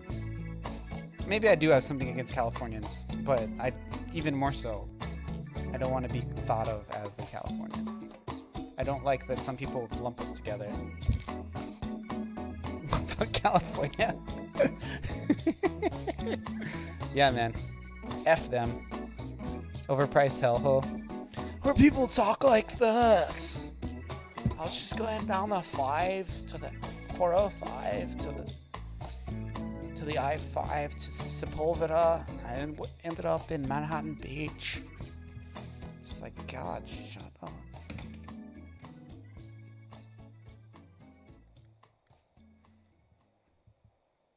It is from the SNL sketch, but that SNL sketch is incredibly realistic if you've ever been to LA. My brother lives in LA, so I lived in San Diego for a long time, and I've spent a lot of time in LA. And people in SoCal, that's like the most realistic SNL sketch I've ever seen.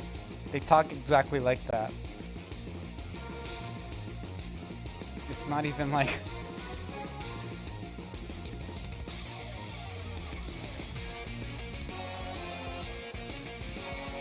It's not an SNL sketch, it's a documentary. It's real life.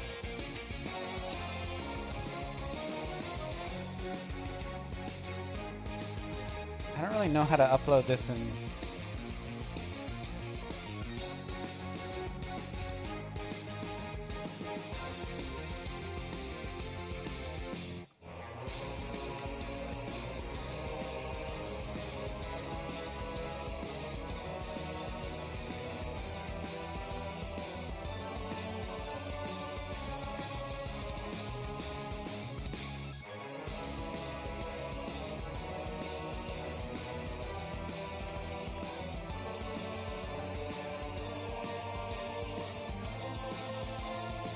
Okay, now I'm trying to export a web version.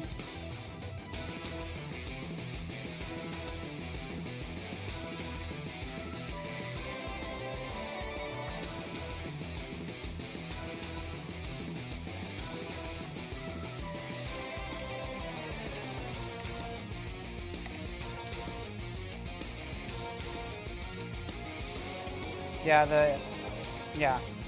the answer is yes. So here's the zip. This is inside of the zip.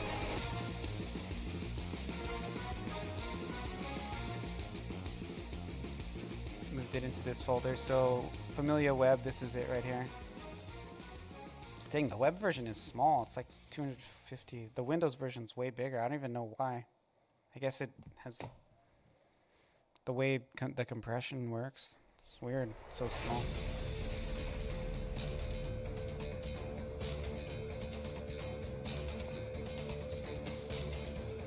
We'll see if it works, man. I wonder if the deep links will work in the community menu. This is actually kind of exciting.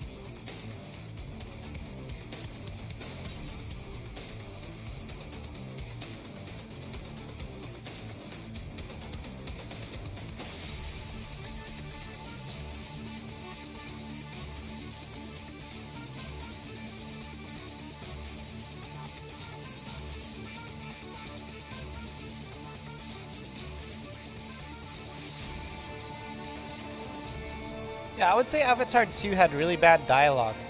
Like, the dialogue was pretty good. And it's really weird having Sigourney Weaver play like a young kid. And Kate Winslet is playing a kid as well. It's like, those people are like 40 and 65.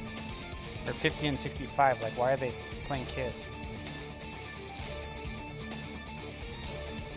Yeah, I was talking about Avatar. Avatar 2.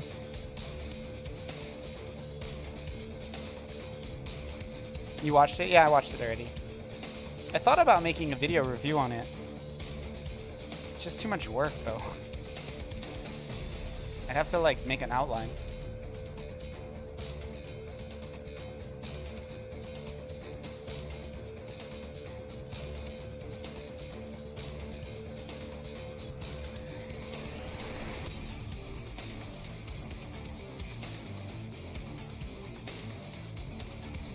Also, too, like, I spend a lot of time in the ocean, and I feel like the things that they make water do, it's really unrealistic. But I guess it's in space, so make it a YouTube short. Making something shorter doesn't mean it takes less time to make, bro. Sometimes it takes more time to do something shorter than it does to do something longer. Because you have to figure out how to be concise.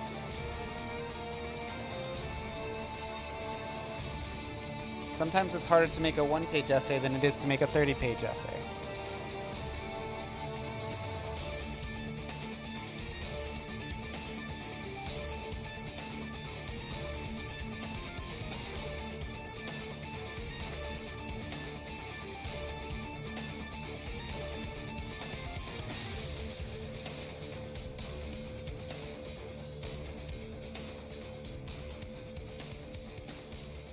You know what I just realized?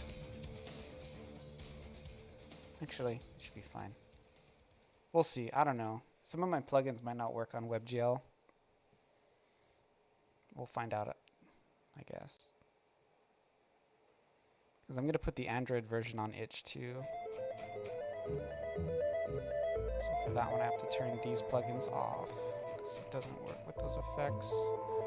I also have to turn off autosave.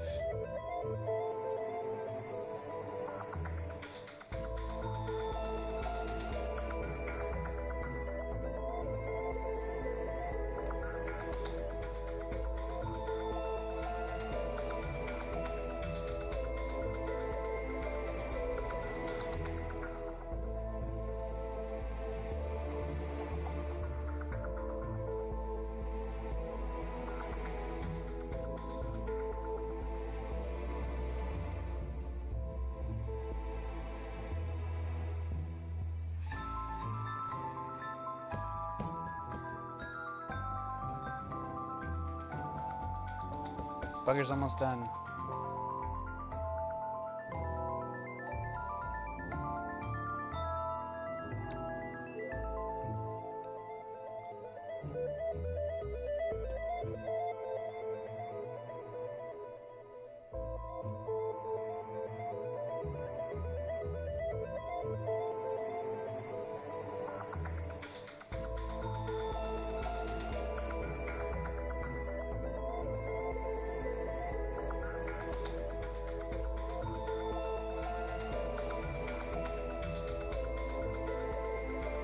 How do you set it as WebGL? I don't even know.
Man, I don't know how to do this.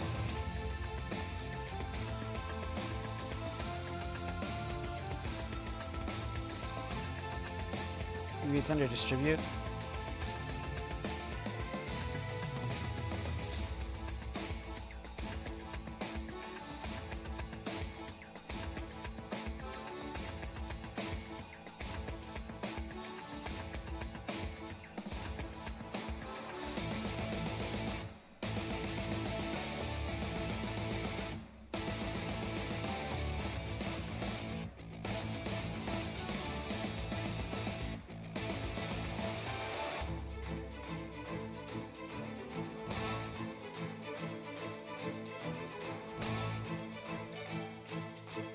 Oh, here we go. This file will be played in browser. There we go.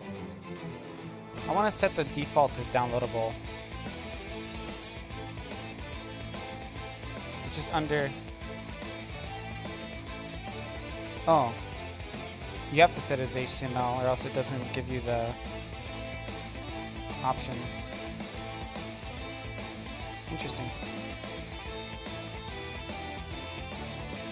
Let's see if it works.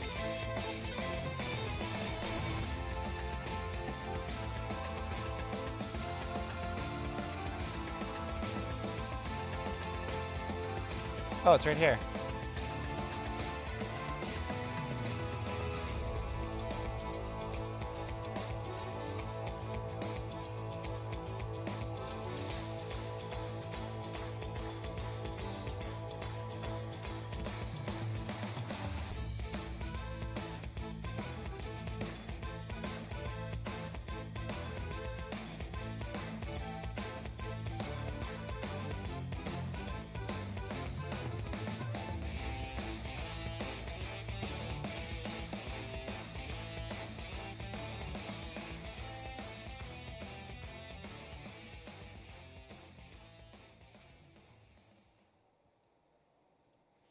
Let's see how long it takes to load.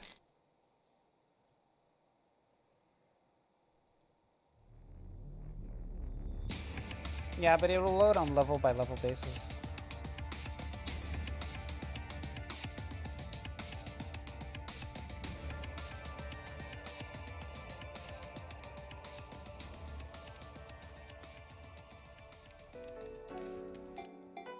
Actually runs okay.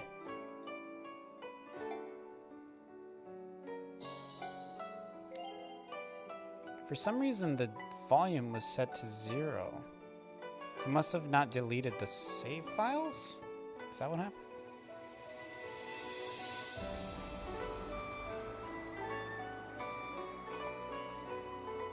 Oh, I didn't. Okay, well, that's okay. I can redo that. I just have to delete it out of there.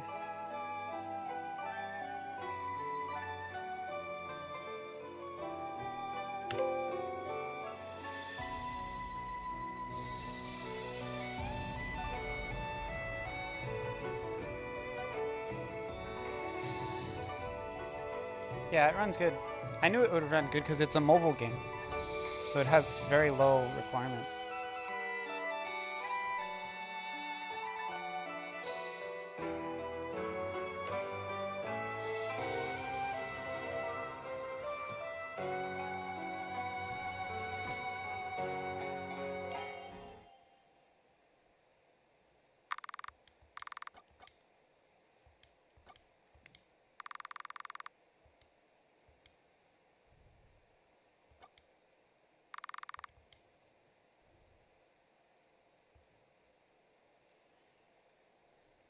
Yeah, everything pretty much loads fast enough. It doesn't even seem...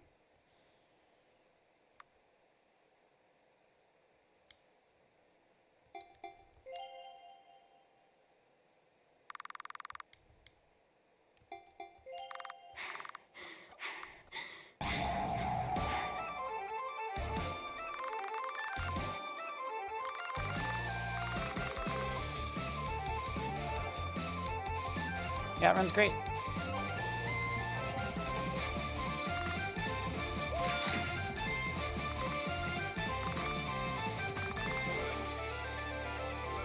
See the frames on the top left?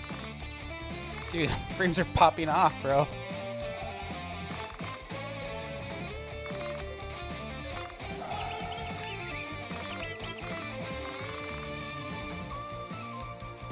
Got 140 frames, yo.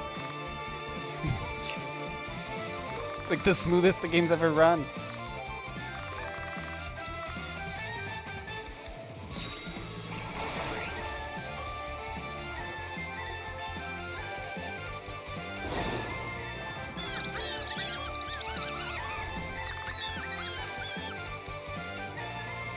Windows XP background.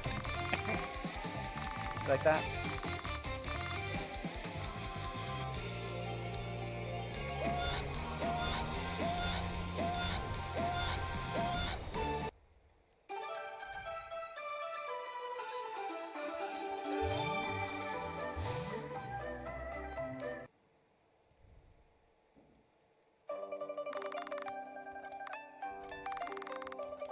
Okay, I can actually make it true full screen, which I want to try. So there's the R thing that I just added. And if I go to options, I can make it. Oh, it doesn't really work. Oh.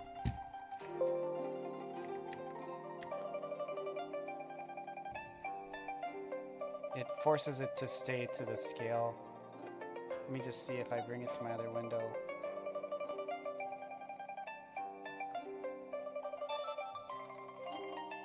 I mean, that's fine.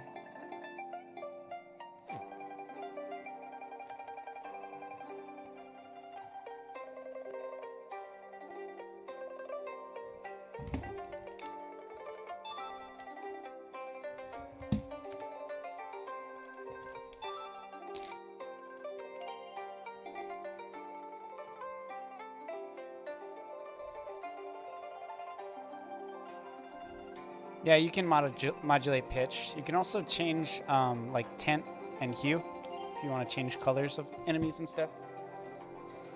So yeah, you could randomize like enemies. You could even randomize their freaking names and stats and stuff if you want. I mean, I do to a certain extent later in the game. I don't do it early on because you don't really want. My general philosophy has been you don't want like roguelike content too early because it's like sometimes you might get some freaking OP rat that can just like kill everybody in one hit. That's okay if you're at the end game. That's kind of fun, but it either goes two ways. You either just tune down how random it can be, or you just turn it off. And of those two, turning it off is just the much easier one to do. So the randomization doesn't work in my game early on. It works for items. The items are all randomized. Bro, straight up, it runs smoother on windowed than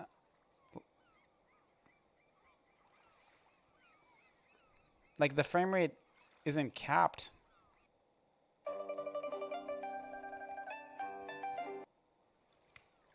Also, the auto save feature, does it work?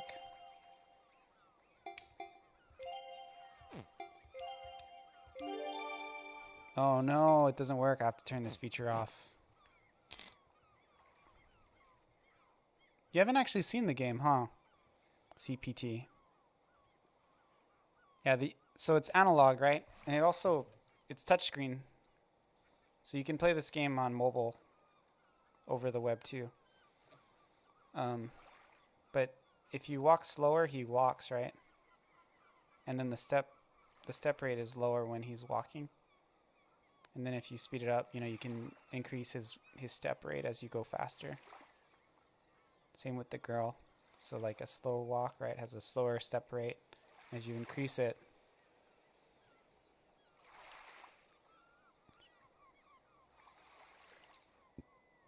might roll easier than CPT. I don't know. CPT sounds like I'm ready to rap though. Like I'm ready to win a rap battle. But yeah, so you can see there's like different, like this is a slow walk, there's like a fast walk, right? And then there's a run once you pass the 80% threshold. So the game works great on mobile.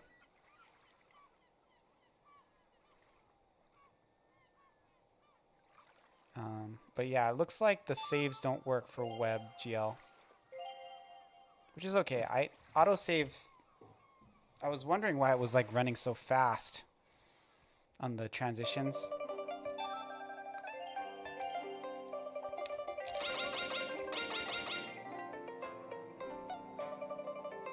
Vector input strength times speed value. Yeah, in mine it's tilt because I'm more thinking about it as the what the controller's doing. Like I'm coming at it, like for me it's the tilt of your analog stick that dictates the walk speed. So it's a little more direct than using like a concept like velocity. But it is a vector input because usually you would have like the tilt create the velocity and then the velocity would become like the actual character speed, and there are advantages to that, like when you're talking about like collisions, or maybe if the person slides or something, or if there's a wind that blows the character.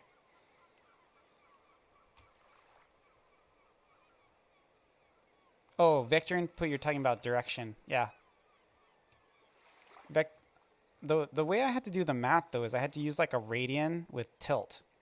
So the radian is like a number from 0 to 1, or maybe it's 0 to 2, I can't remember, that basically covers the 360-degree direction. It might be it might be -2 to +2. Maybe it's either -2 to +2 or -1 to +1. And that's just like a way to convert the 360 directional movement to like simpler numbers. So it's basically that combined with the tilt, which, yeah, you could call it strength. So the way I programmed it though is you couldn't create like a mechanic where there was like ice or wind blowing or a conveyor belt. I'd have to put in like another variable in between. So it's 2 then. So if a radian is 180 divided by pi, it's got to be 2 then, right? I don't remember. I forgot. The math is in there. Took me a while to figure out. I can always go look at it if I need a refresher. But yeah, so, and it works with analog too, so.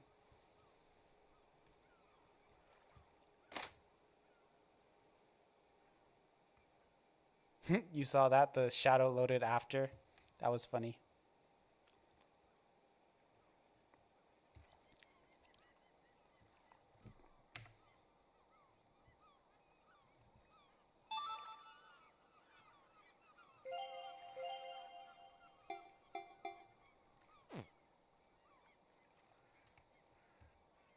You can also zoom by just zooming like this too.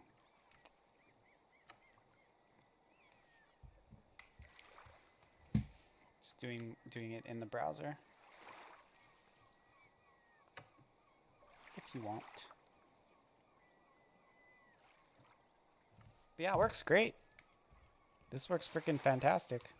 I just have to remove the save feature because that clearly doesn't work.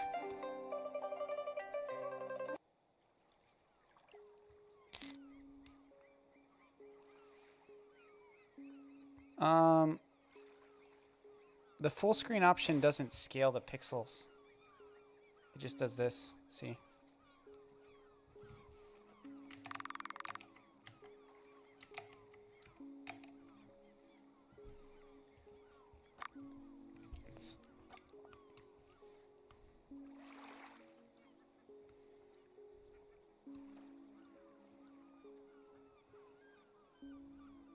Yeah, everything works good, but the loading is just a bit longer.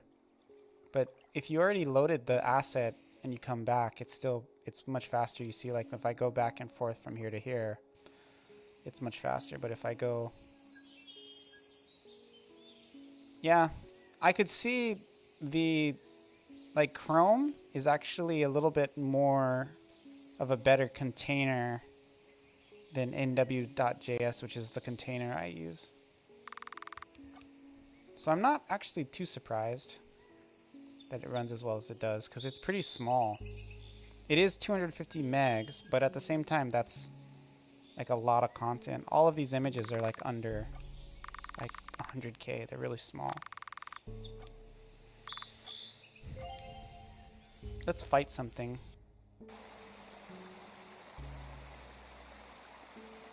The RPG Maker is a JavaScript game, so it's a web format just by default, you know what I mean? So it's not super surprising to me that it works well.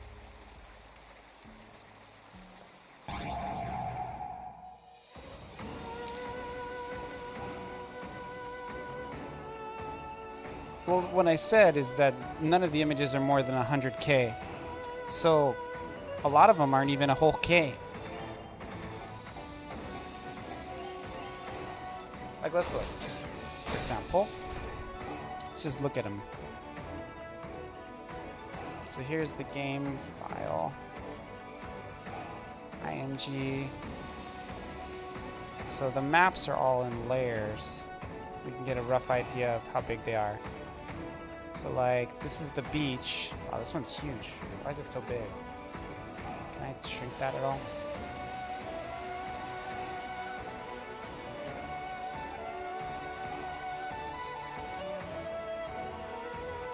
Hold on.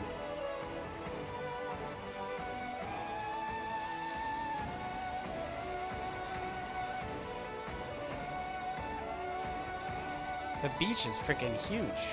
That can't be right. Like, it must be not compressed. I must have made a mistake.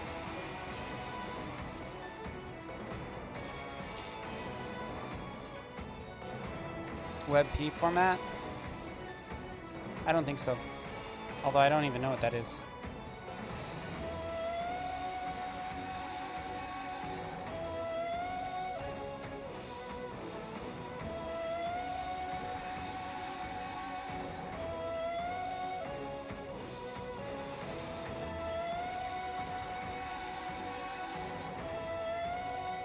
Yeah, that can't go any smaller. There's only a few maps that are like a meg. That beach was one of them.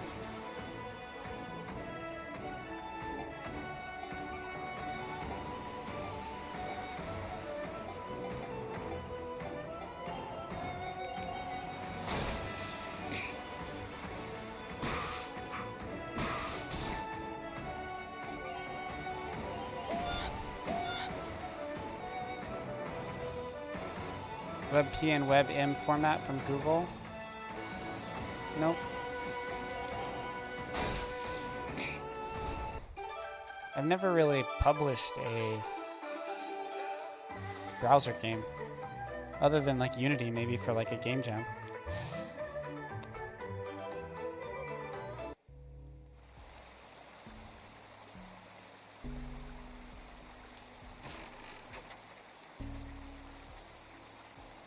So basically the export for... Oh, this is something I wanted to check. Actually, I can't save, so... Saves don't work. Well, let me actually get to the save and see if it works. I'm pretty confident the saves will work.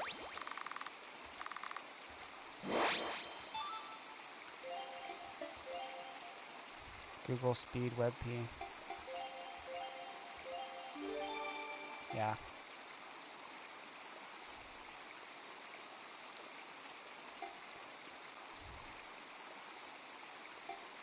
Okay, so I have to re-upload it with the autosaves turned off.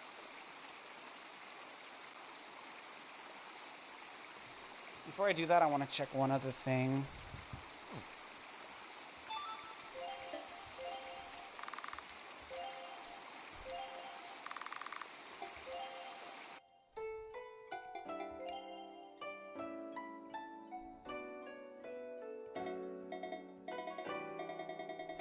Oh, this is kind of broken.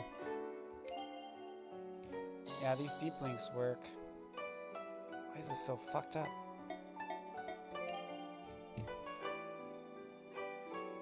But the menu's fricked.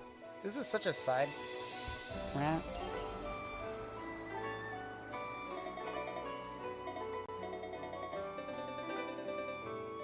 The menu got all jacked. The touchscreen will work though, so people can do that, but...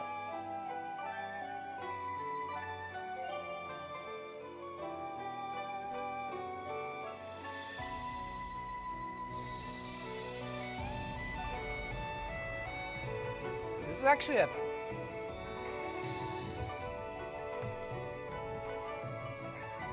This is actually kind of an easy way to distribute to people who have iOS. Like, it'll work on mobile devices. I'm gonna close this. So, I'm a little perturbed. It looked like the community menu is not working properly. which is odd. It works good here. See that?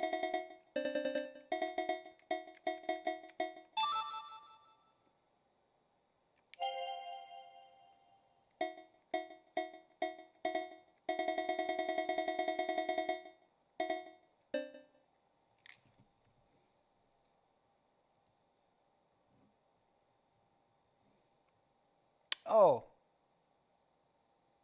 you're talking about the image format. I see. Sorry, I didn't know what you. I was thinking like WebP was like a web player format. Yeah, I know what WebM and WebP is. Uh, you could probably set it up, but it's built more for PNG.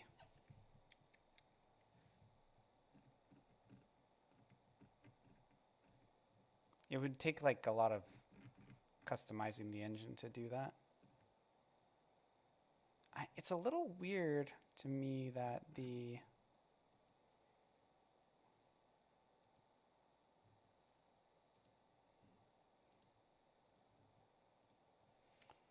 this is actually cool because if I have friends who are on iOS and they want to play, they can do it with this. Okay, now the community menu works. The fuck? That is weird as hell. Why?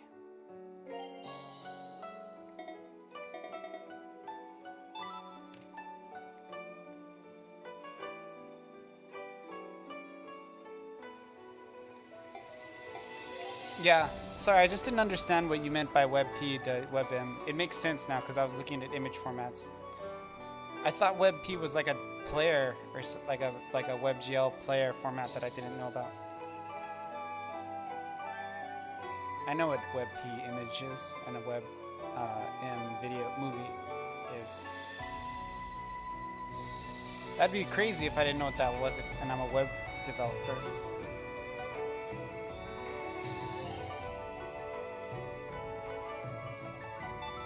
Why does it work here and it didn't work just now? That is weird as fuck. Whatever, I don't care. Nobody's gonna go to the community menu from the title screen anyway. That's probably a bug. Like, it probably doesn't, the community window doesn't work after you go to the title screen. Probably because there's like some switch or something that messes it up.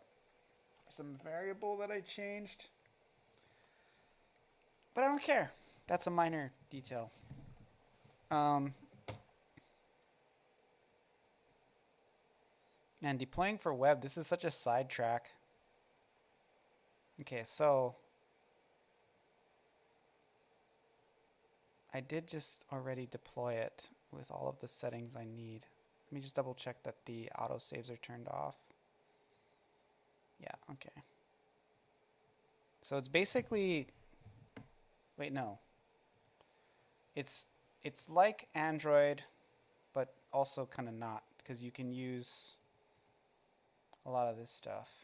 Actually, I already have a build for the APK, so I'm going to make that first for Android users. Okay, let's do that. So this right here is an Android build. So let's get rid of the saves and the screenshots. And then I'm going to go pull it into an APK. So let's open Android Studio.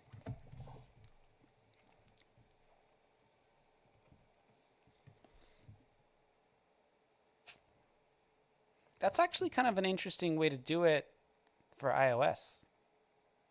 Do you have an iPhone, Captain Fubar?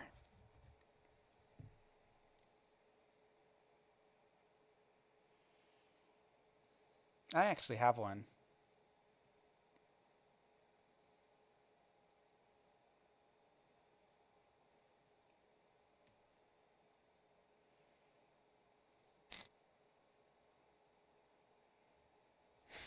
I have a iPad right here that I use for like mobile development testing.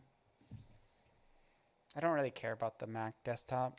It's similar enough to Windows that it's not really necessary to check when I make websites. but the iPad is helpful.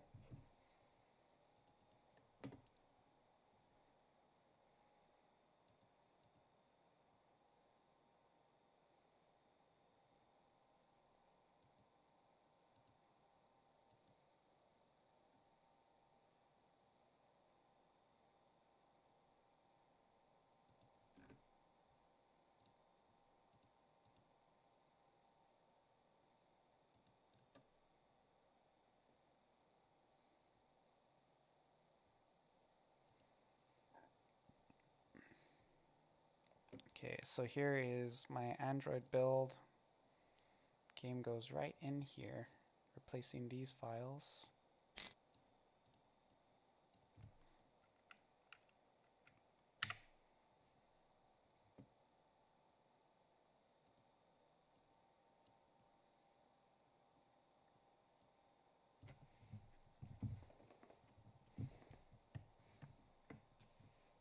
That's actually really great. I can have people play on iOS that want to play on their mobile. It's a good thing I decided to do that. That's great. Okay, so build, generate APK.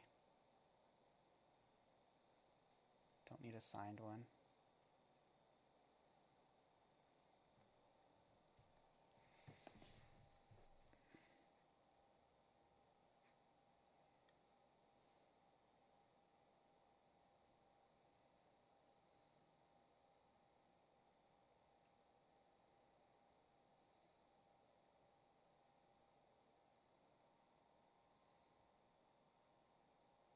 Actually, man, the freaking WebGL version will run better than the Android version. I could see. Dang. I wonder how that'll work on my phone. This is taking a turn. This isn't something I intended to do today, but it's kind of cool at the same time. Okay, let's deploy while we're waiting on this for Android.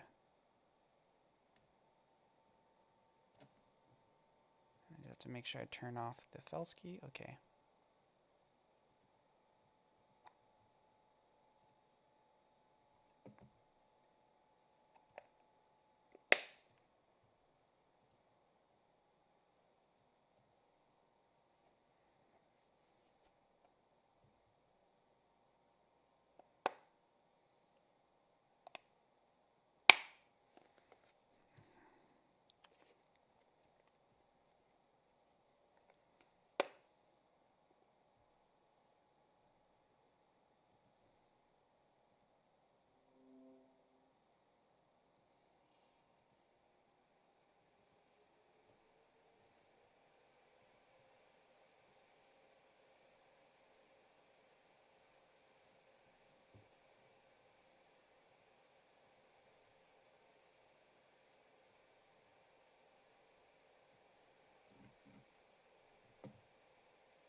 So here's my APK file.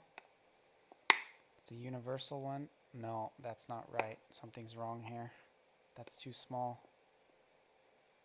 Something is up. I made a mistake somehow. What did I do? What did I do? I don't know. But something is up. Let me see.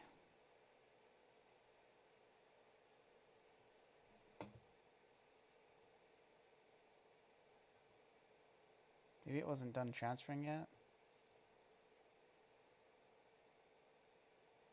Yeah, this folder is too small. Something is up here. Okay, well, I guess I'll have to come back to that. Something is funky. Something is sus.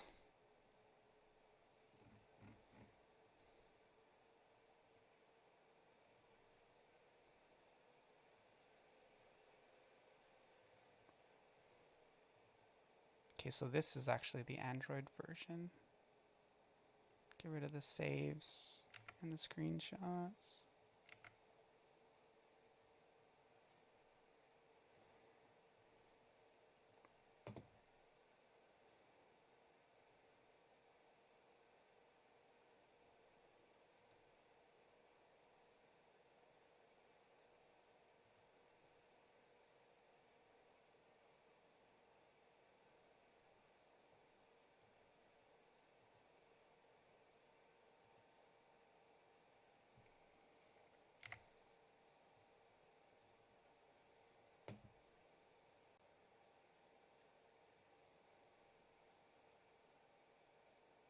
Pack that bad boy.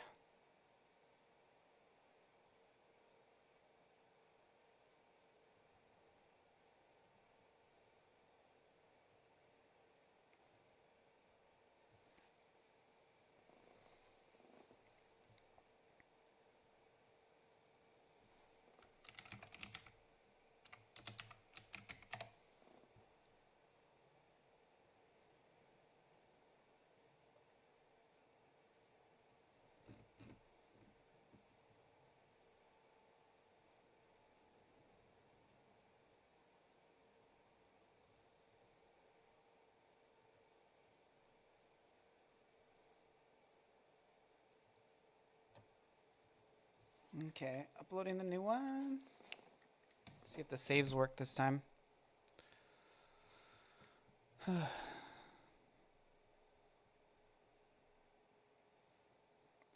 don't really know where the saves save on a web version of the game.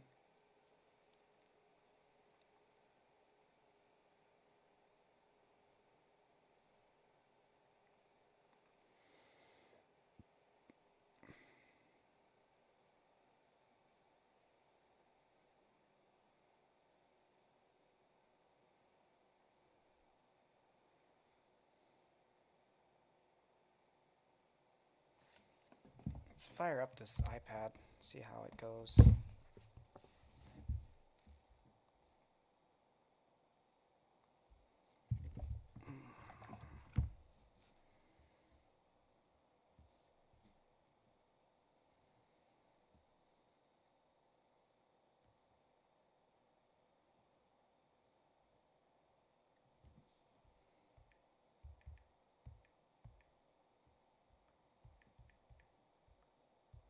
I always forget my password, but I know it's like one of 3 passwords.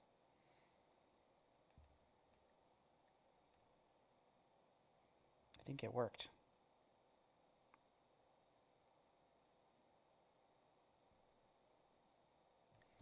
Maybe we'll see in a second.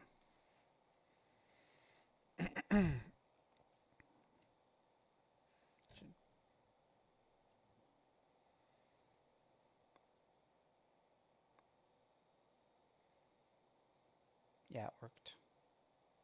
Looks like the 5G is faster.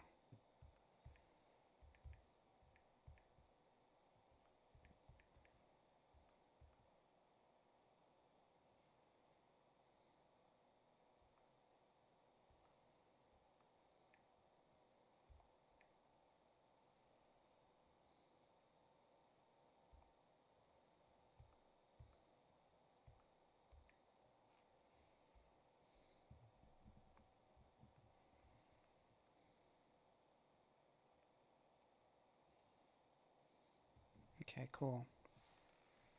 So this is...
Just have to check if I can save my game.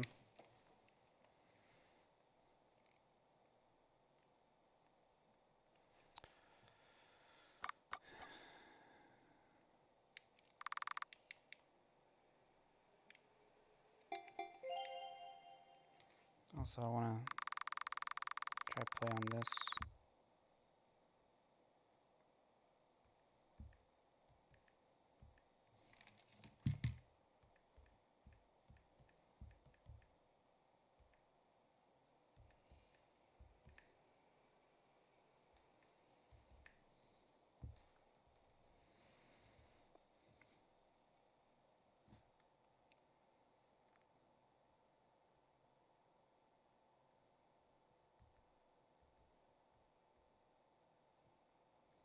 And I hate iOS.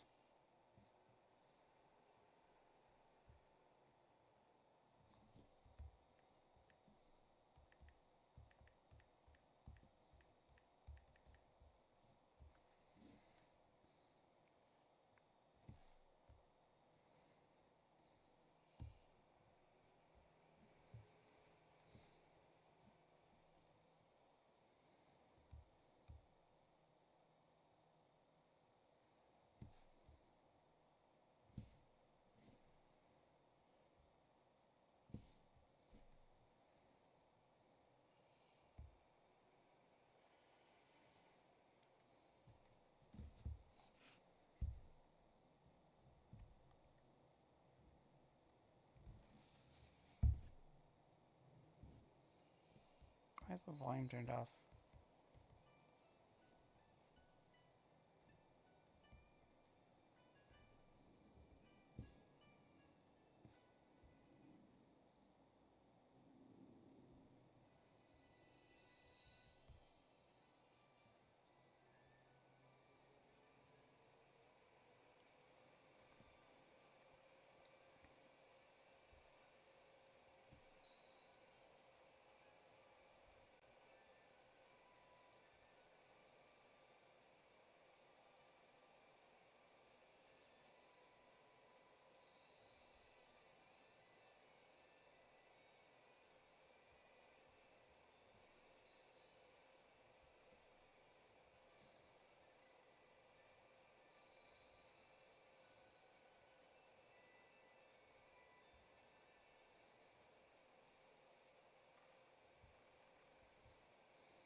Bro, this works freaking great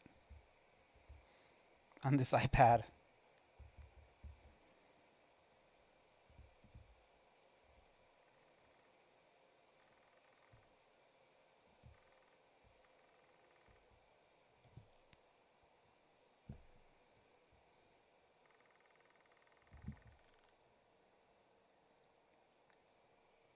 Wow, even the text renders much more clearly.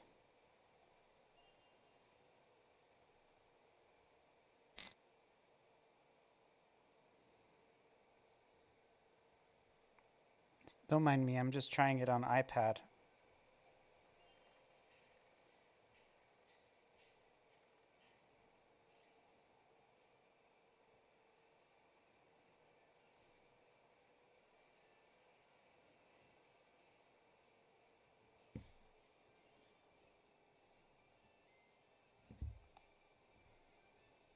It's a little bit.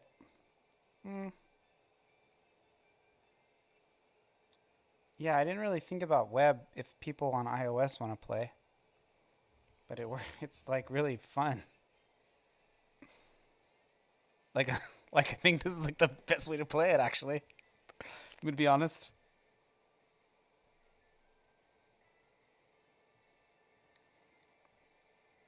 I need to turn the frames on.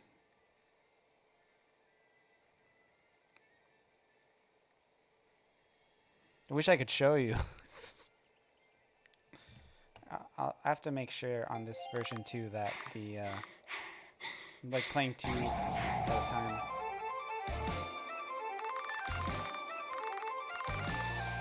I will say that my iOS, like my iPad, is not anywhere near as smooth as this one.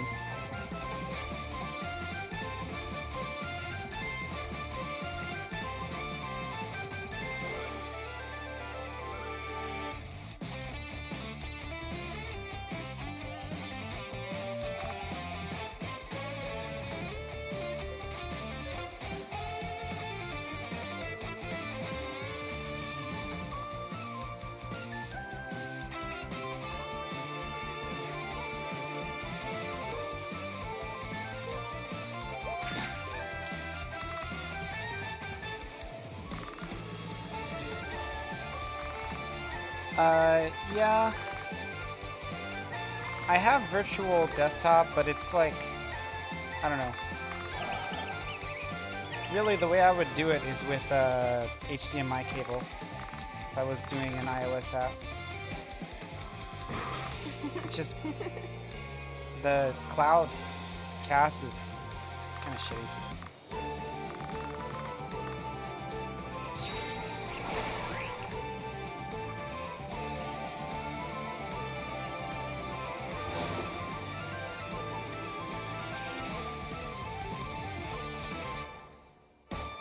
I think this is kind of an old iPad, so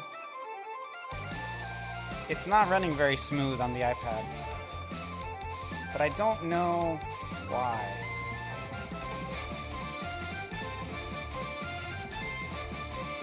Like, I have a bunch of features on the desktop version of the game that don't really work on Android. And I just left them on for this version. But I'm probably gonna leave it like this. I don't know. Just because this mobile version is like running like kind of poopy.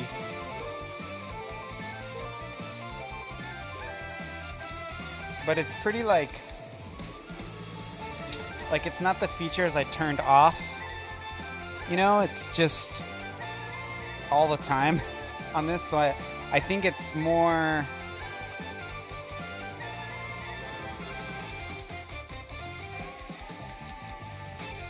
Try. Turn on FPS.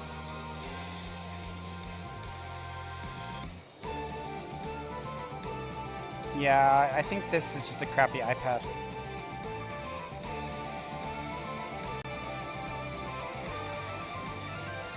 Because the frame rate like sticks at around 30. Maybe this iPad can only do 30 frames. I don't know. Like when I make websites and stuff, none of this stuff is really... No, it definitely can go above 30. Okay.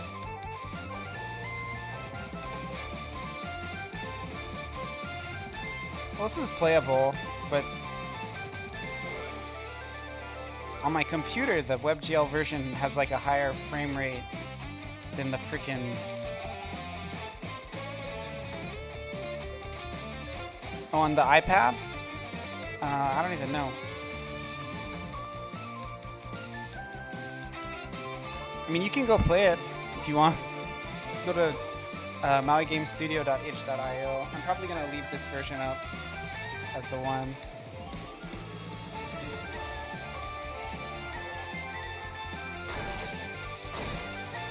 I'll try it on my Android too later.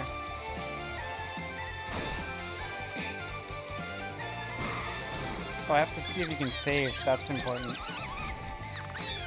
More rats. Gross.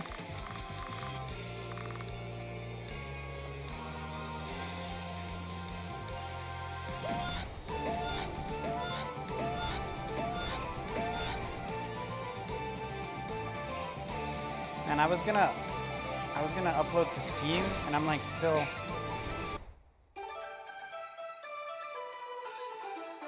Try it with Chromium-based one on iOS. Oh, this is, I'm using Chrome. But I don't know what you mean by Chromium. What does that term mean?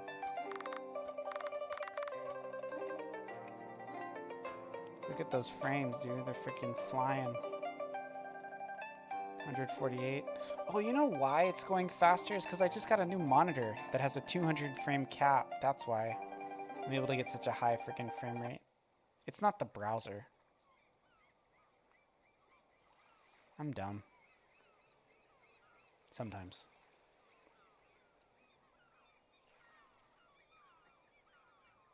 Look, there's something in the water there. There's a lot of little details I left in the water.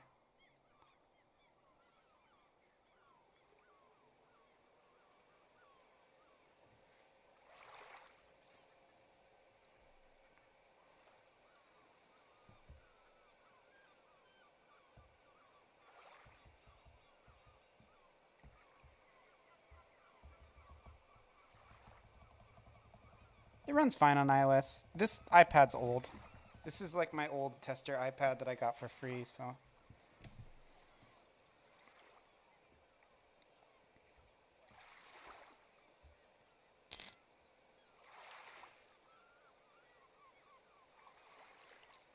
Oh, Chromium.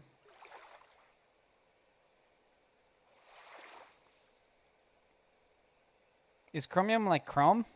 And Mozilla, because Mozilla's Firefox.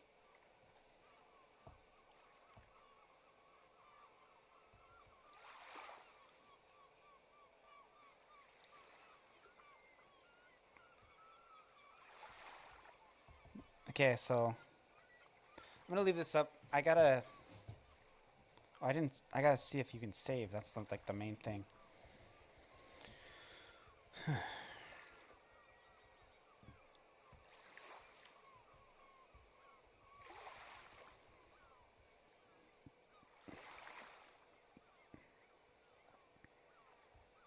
Like Brave, like Microsoft Edge.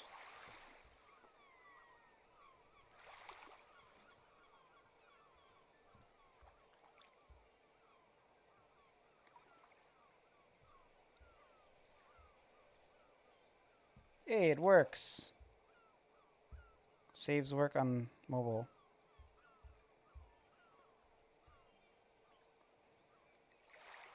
Yeah. Okay, let's see if it works here.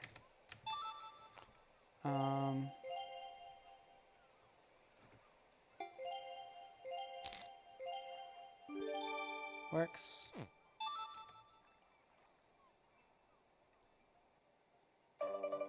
Yeah, Chrome is super memory hungry.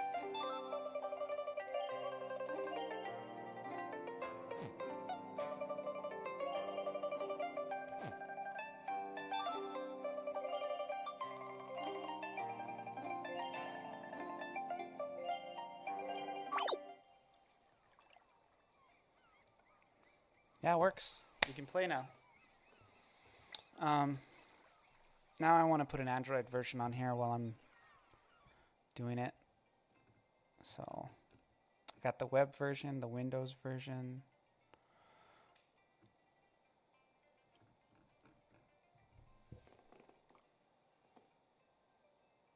Honestly, I could just not put an Android version on. Just tell people to go to the Android Play Store.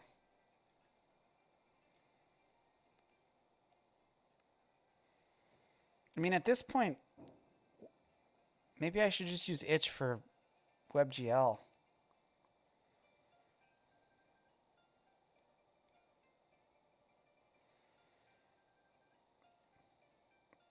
Like, if they want a local version, they should probably go. I should probably force them to go to Steam, right?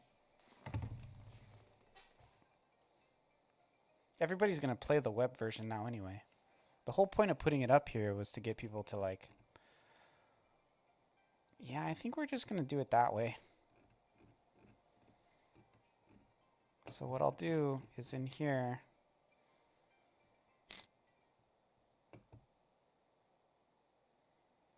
We found a solution that makes everybody happy. But yeah, I'll just make people play on web. And if they want to go to the Google Android Play Store or Steam, they can go separately. I don't want to have to like update. Because if I put Android on itch, that means I'm going to have to like make APKs, which is like a totally different format than what the Android Play Store uses now. Android Play Store uses this format called AAB, Android App Bundle. And that's not going to be supported by itch, so I'm going to have to use an APK, which is the old Android format for itch, and I don't want to have to deploy another platform. And then, you know, like, I would rather people play it on Steam than itch anyway if they're going to go play it for free.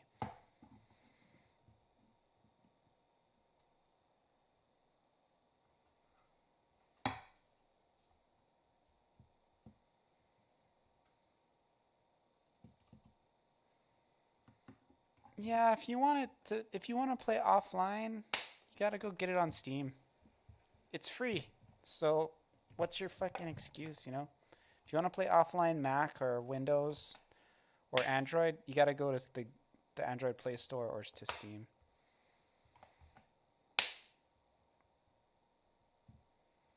I think that's fine. I'll just put it in the description.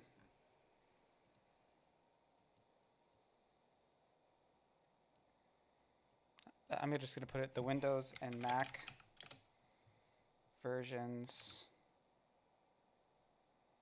are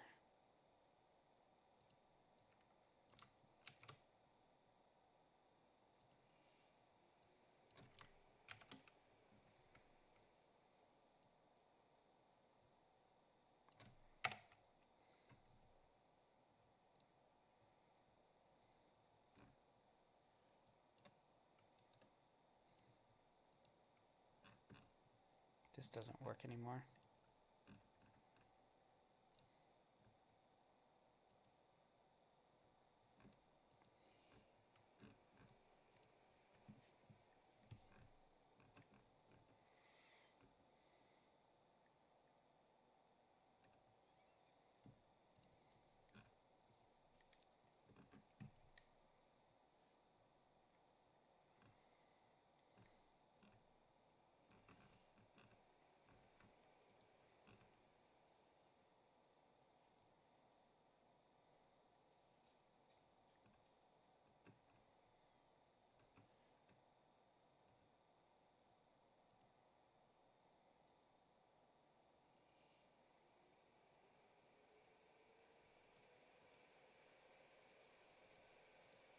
Oh, I can do a click to launch full screen. Let's try that.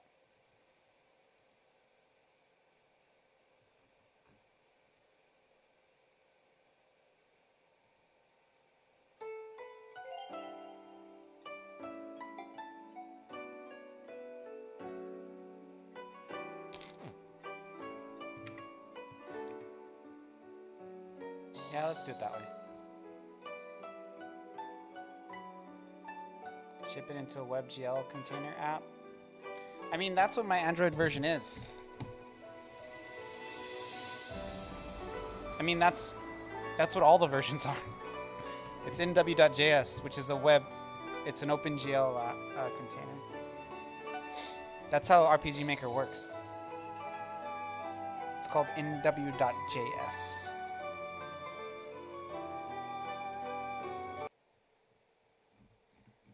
It's just kind of a shitty one.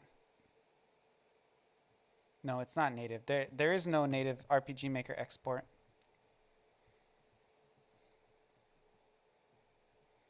That's not how RPG Maker works. It's a JavaScript app. It doesn't really, it's not like a real compiled. It's deployed. Deployed, never compiled. If you know what I mean.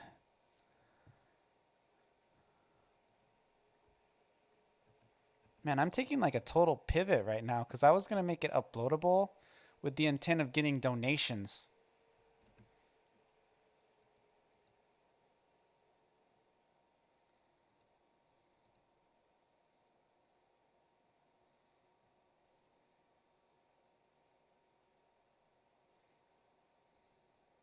This may break parts of the page or your project.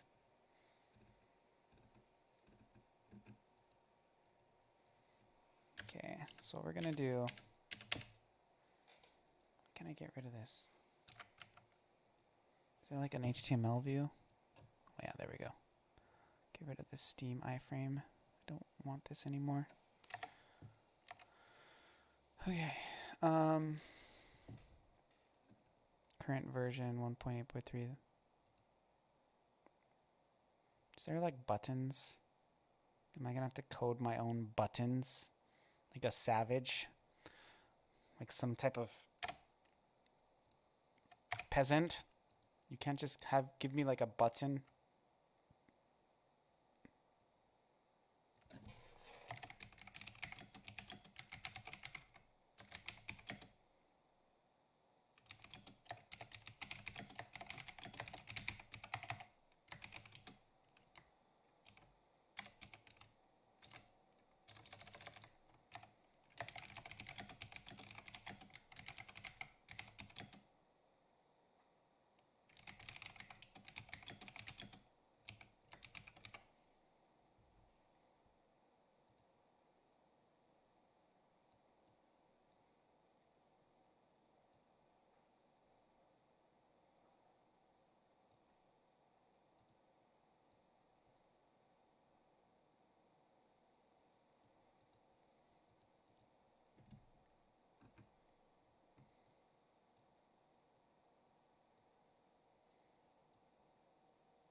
Where's my also available on Steam? Stinkers.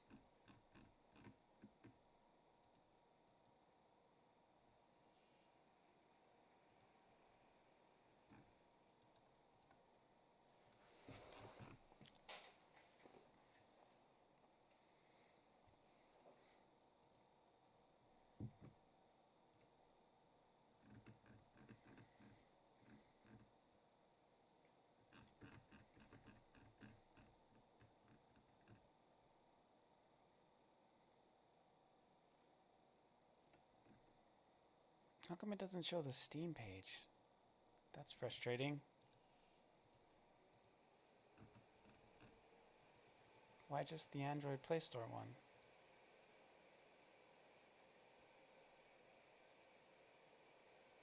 How come it has this like fancy also available? That's weird.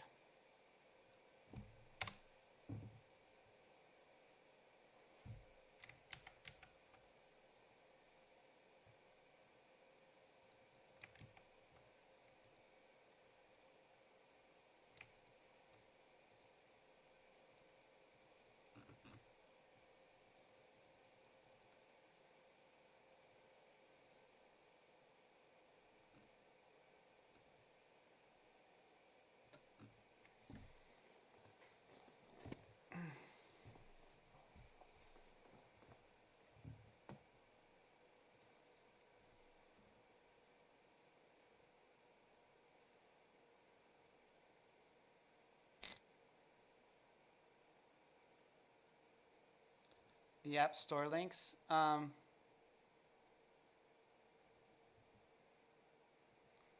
Yeah. What are you asking because you want one?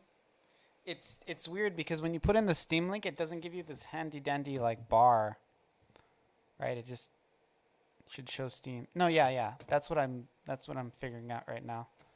Because it doesn't have its own thing. To show Steam, you have to click more information, and then you click Steam, which is shitty. I'm gonna have to create my own buttons. It looks like make them. I'll probably put them like here.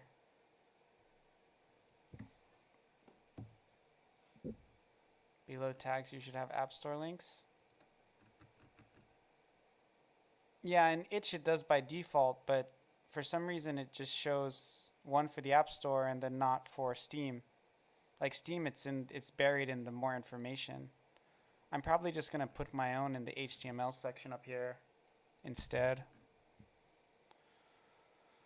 Just make some in my editor page.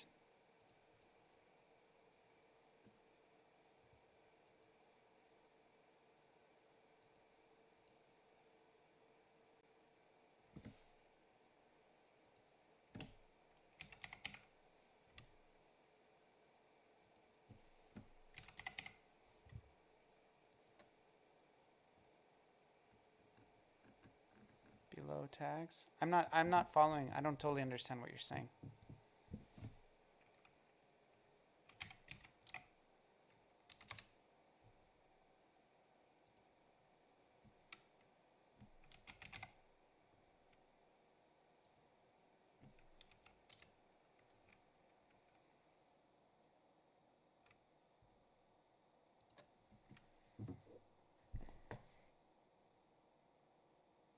To generate that button. Yeah, no, it's not though. For whatever reason. It just gives you a link, which is weird. Seems wrong.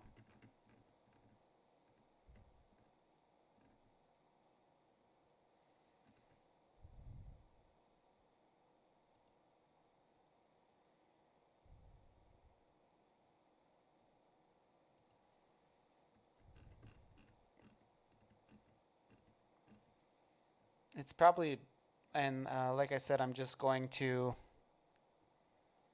create my own and remove these. I just have to, I don't know, I might find some images I can use.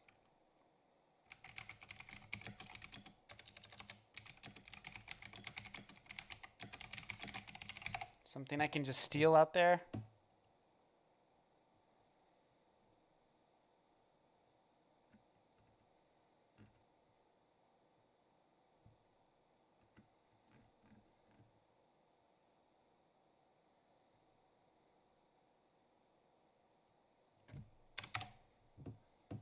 I would like one that where they match.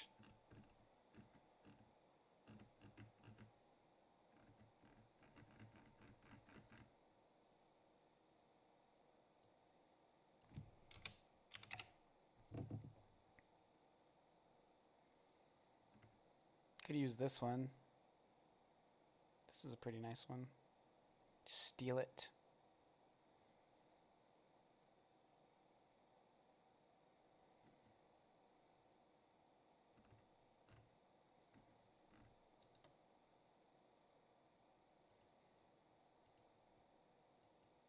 That one is like a gray background. Whoa, dude. This game is using my same, oh, maybe it's not. Oh, steal from these guys. For sure.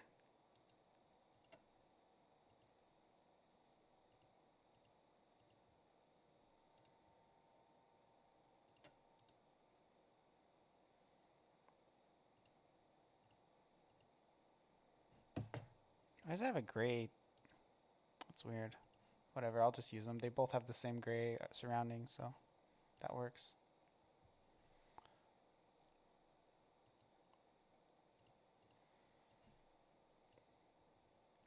We make our own.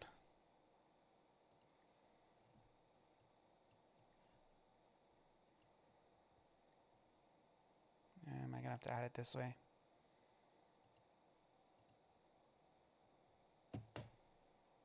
Desktop.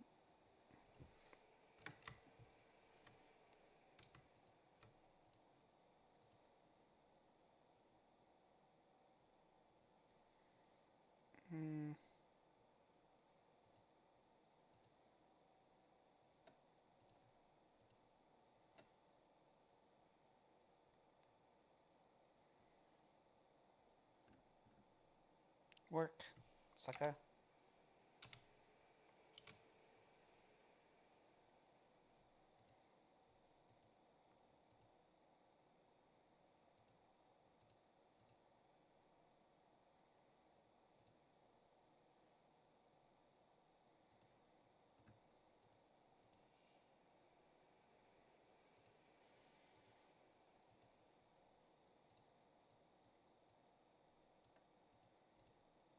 Okay.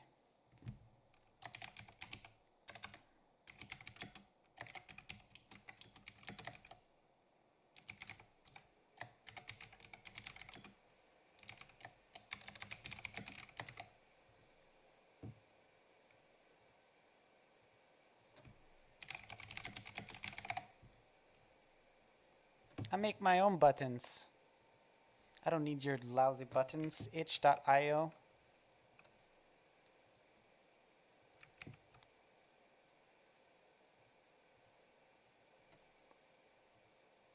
I don't need that caption. That looks dumb.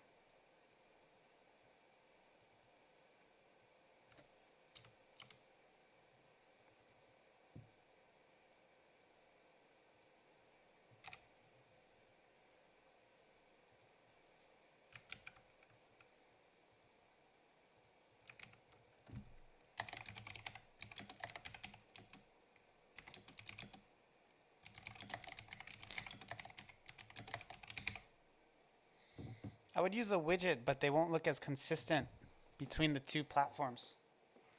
So that's why I didn't use a widget. You know what I mean? You know what I mean, Vern?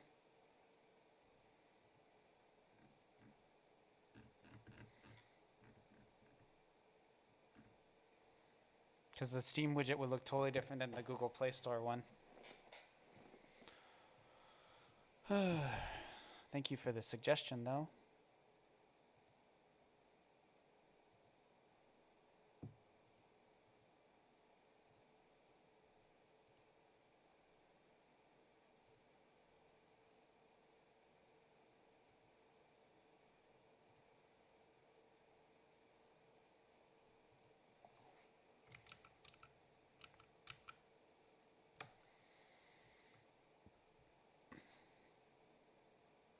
Those buttons are huge. Yeah, they're a little weird.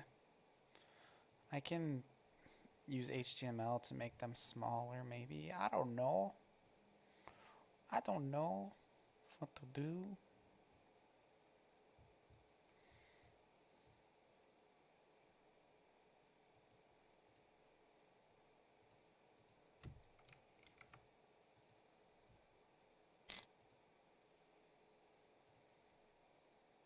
Can do CSS. I could. Yeah, I could use a style thing in there.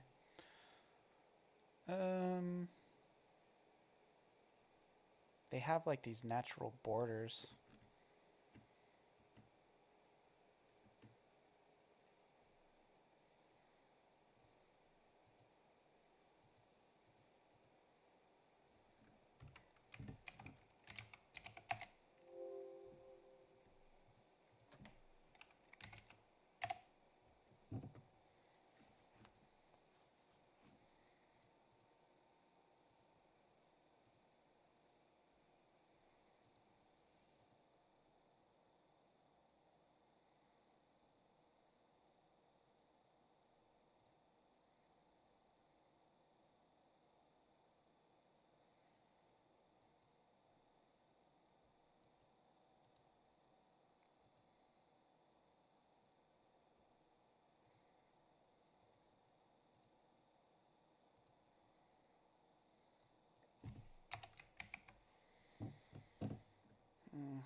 That Ko-Fi looks... I mean, if I do CSS, I'm gonna have to go pretty wild and like build like a flex box and shit. I don't know if I want to get that crazy.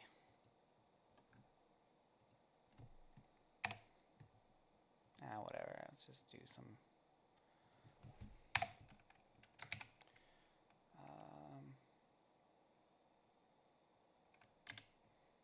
could use image HRs. I don't know. This is like taking way longer. This is like totally different from what I was intending to do when I got on.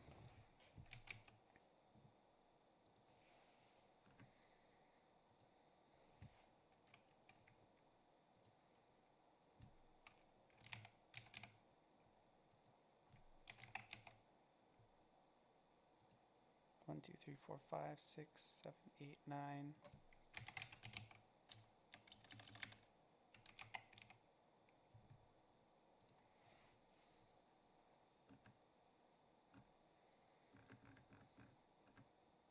I don't like that these images have like these weird borders around them. It's kind of...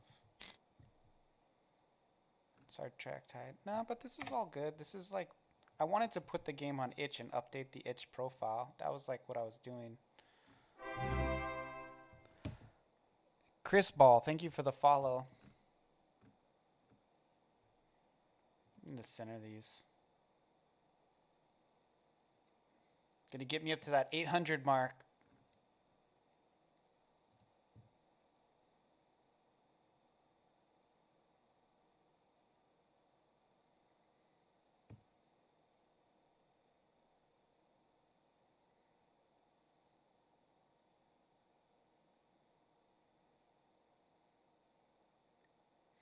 Man, my flex code is like kind of crap.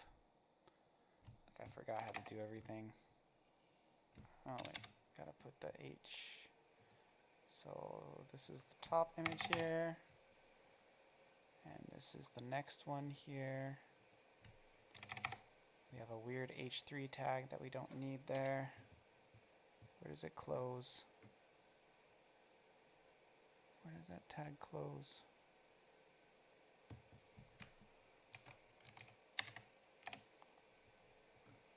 Oh, there it is. Okay, so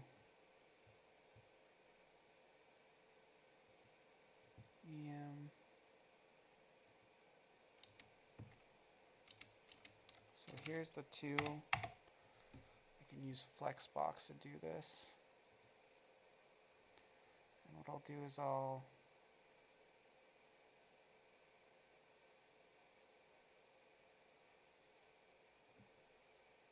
put this up here.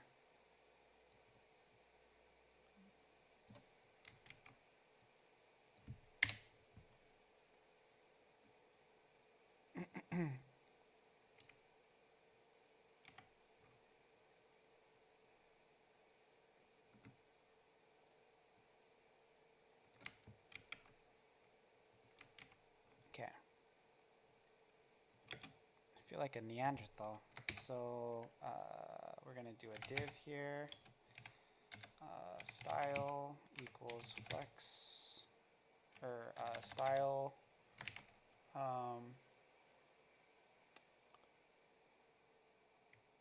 My CSS is rusty. What is it? You know, there's like flex, float, block, position, flex. Then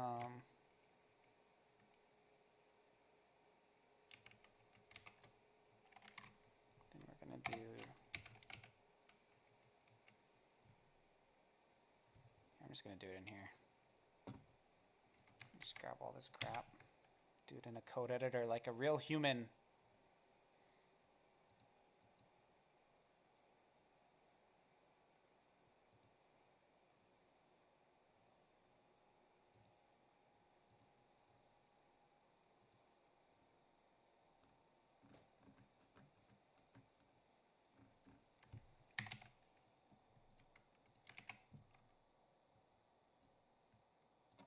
Here we go. This is more palatable.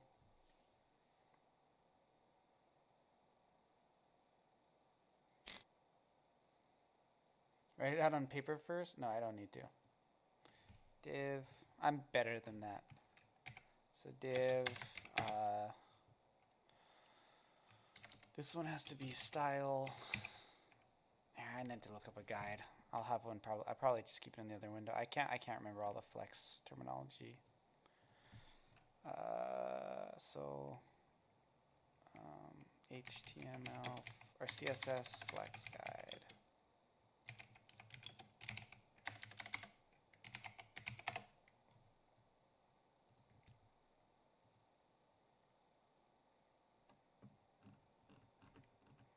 Okay, so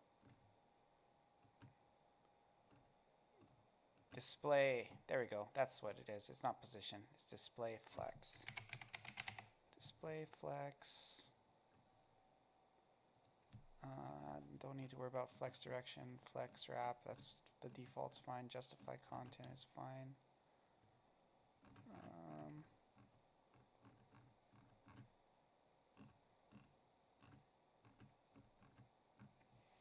It's like flex basis or something.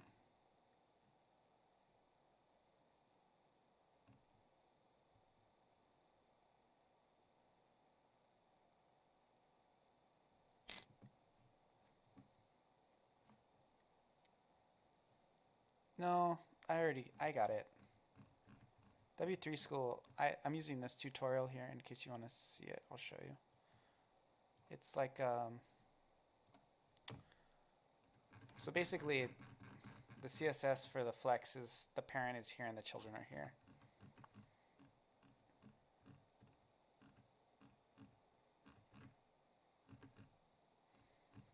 And there's really only two I need to do for what I want.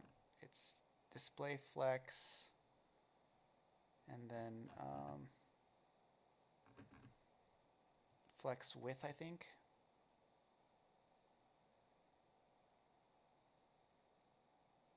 Something like that.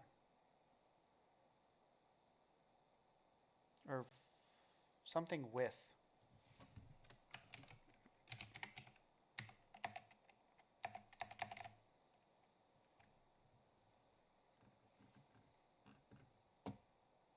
There's a lot of words with the word width in it.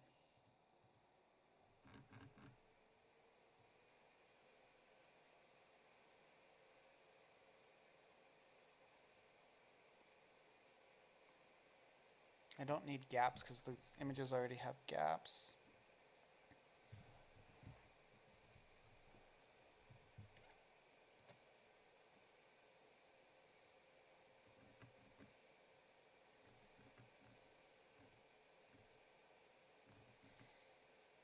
This might be enough already. Well, I'll try it. Hold on.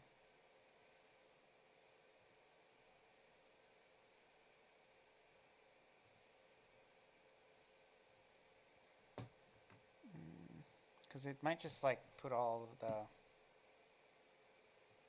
Yeah, I'll just try it like this.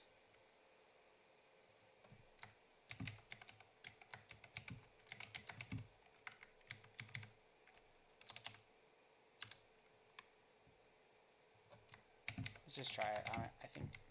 I think with display flex, that's all you need. We'll see in a second though.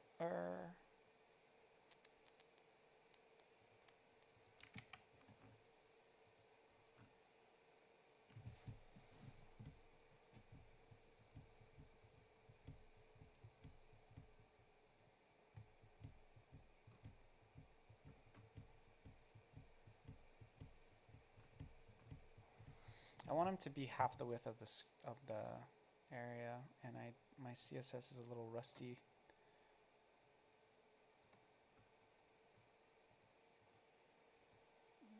Why is this div close not working?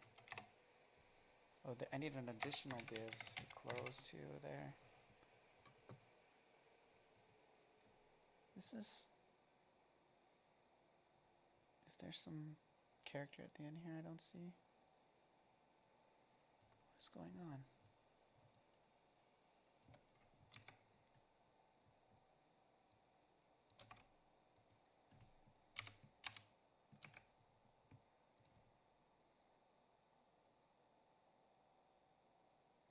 Is there a quote I missed or something like that? Why is it doing that? Oh, shit, all this crap.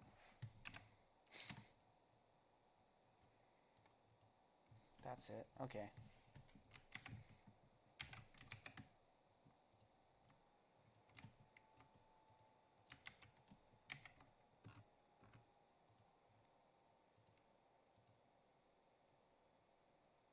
Okay.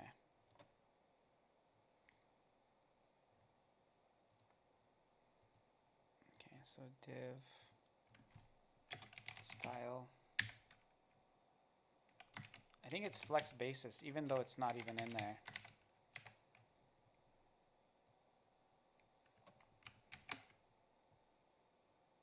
We'll see in a second here.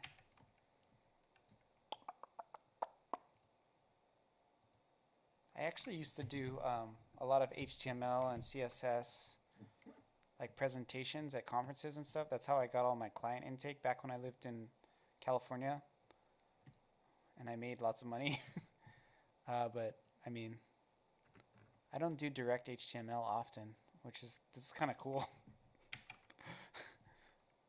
I used to do it all the flippin' frickin' time, man. But not recently. The flex basis doesn't work. Is there like a max width? I think there is, right? I can do like a max. Oh, and then I can also do flex something center.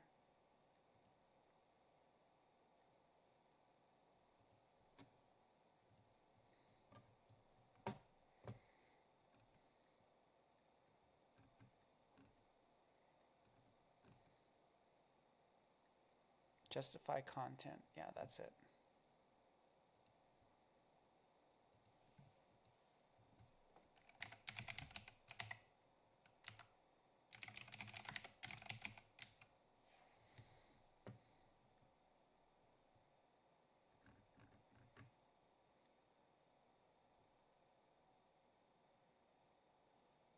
Oh, flex basis is supposed to be a percentage. That's what I had wrong. So we can do 50%.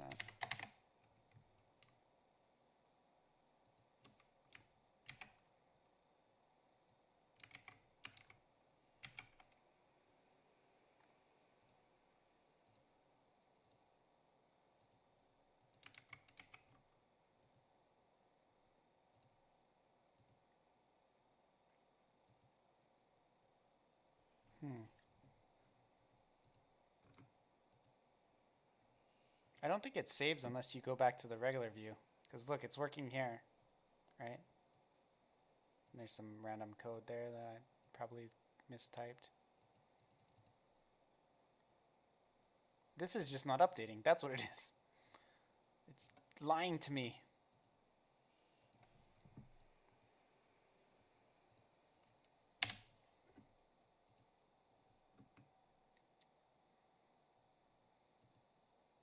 Yeah, it's just not updating. That's all. Shit.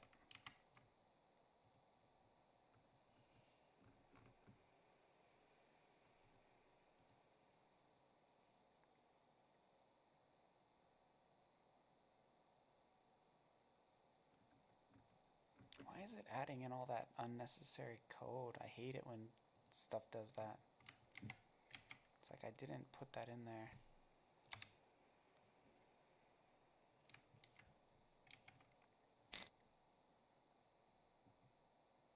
No, it is. It 100% is adding stuff. It's like WordPress or something.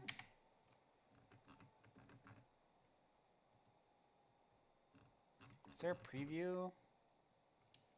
Because this is not, doesn't work.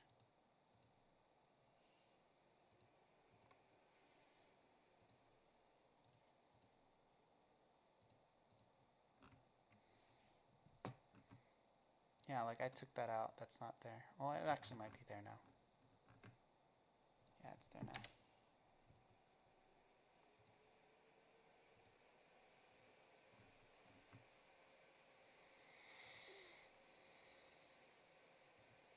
It's weird because it does the flex spaces here, right? Which is odd.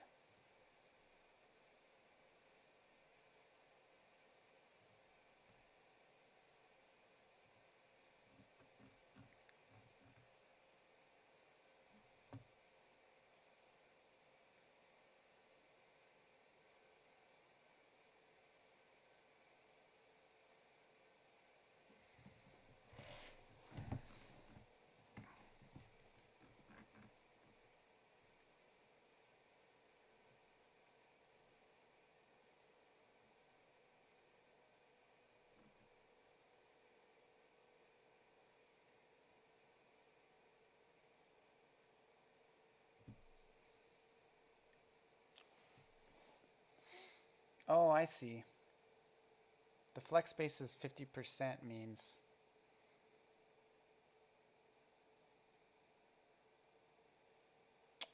size it based on the item's content. The keyword isn't well supported yet, so it's brethren max content.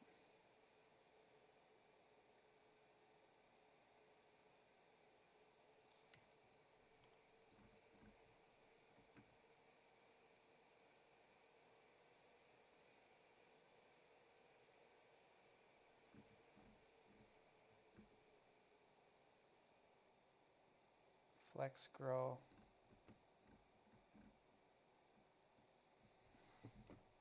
Let's try that one. I think that's it.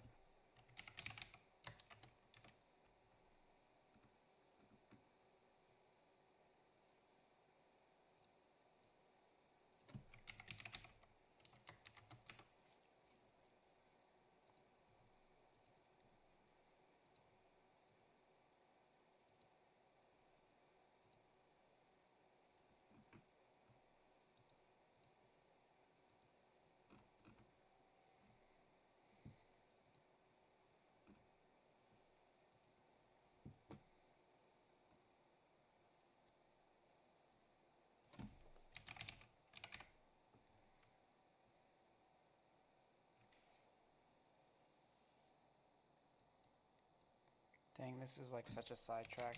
I'm like doing Flexbox.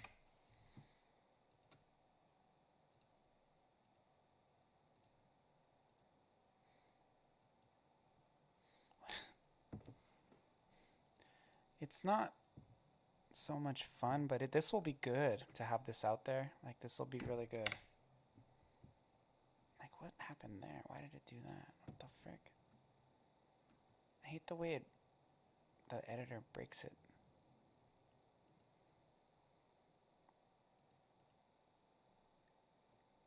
let's use this one. This one's better. Flex. I think you just write flex and then you write 1. Like this is how I think I remember you do it. The guide doesn't even have it. So this is saying like this counts for 1. So if there's flex 1 and flex 1, it equals 2. So these will be 50-50. I think. I'm a little rusty with Flexbox.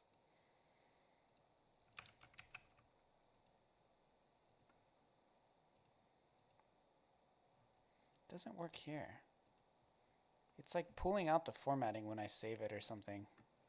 Like some dumb bullcrap. Yeah, when I inspected what I wrote, it's not in here. Mother stinker. I think it's because I'm not using typical CSS. It's getting overridden by like the default image styles. This mobile view looks really good though. I'm into that. Oh, but it also creates a fucking dumb side thing. I didn't think I'd be doing web development right now.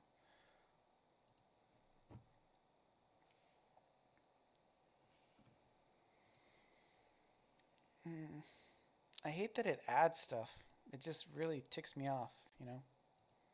Add stuff that I didn't put in there.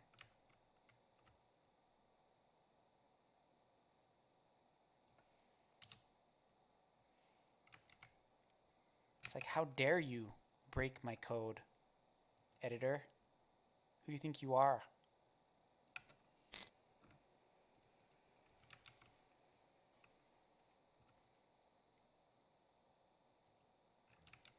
Yeah, no, it's not. Uploading my own CSS won't really help because, well, I mean, it could help. I don't know. I could just write the code right into the, I could just use the important tag. Actually, let's do that. That'll probably be the fastest way to do it.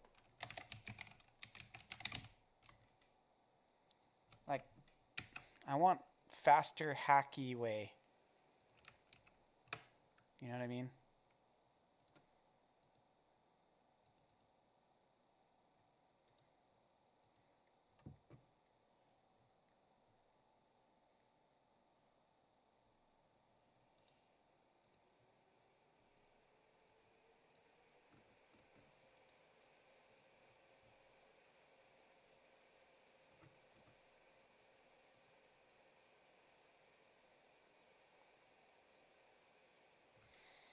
Oh.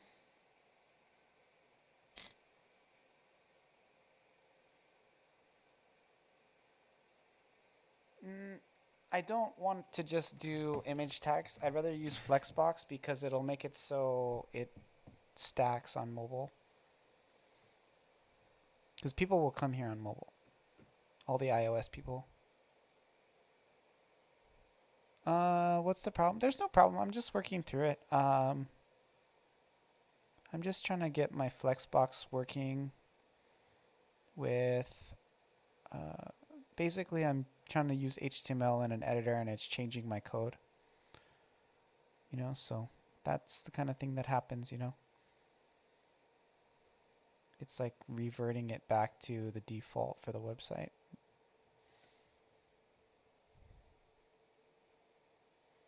Yeah, it's basically just changing my code back. Not wanting to do what I say.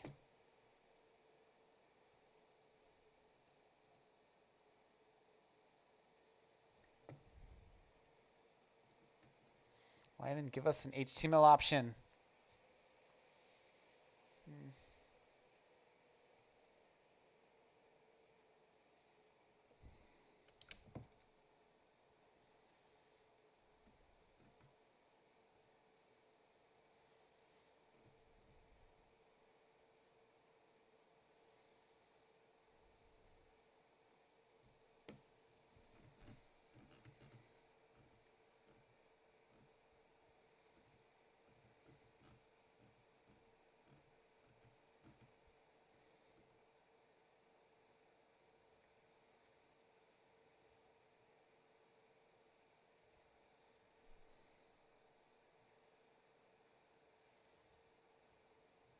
default is 0.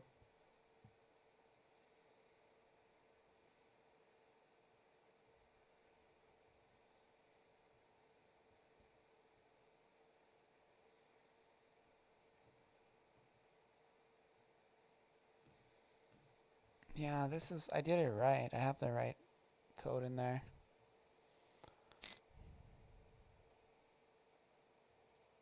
You tried metadata links. I don't even know what that is. You gotta forgive me. I work by myself on most.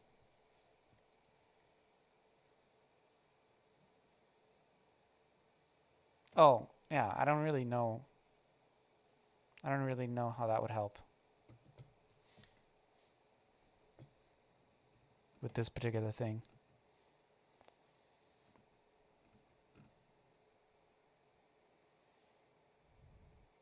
Yeah, but I don't really need to use metadata. I can just use I can add links with HTML.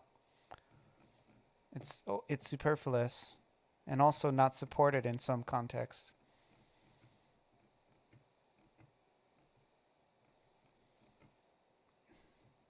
Metadata is like good when you're like showing a video and you want like preset settings or something, or a music player based on what the user set themselves. That would be where you'd use something like that.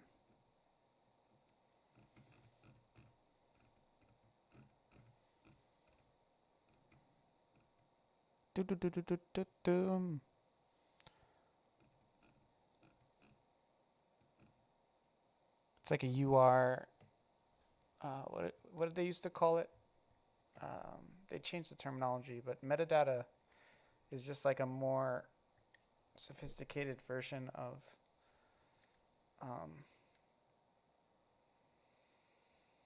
I don't know, that code that YouTube uses in their URLs. I forget what it's called. Like, I'm not good with terms like that. I just know how to use the features because I don't really have to talk about it a lot. So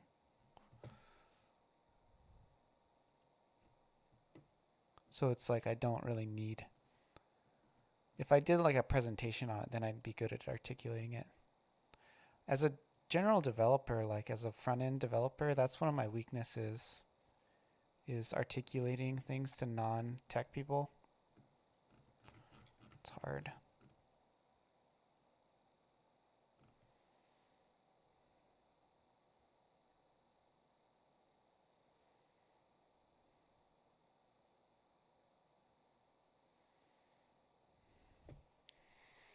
I don't know if it's going to be worth it to use Flex.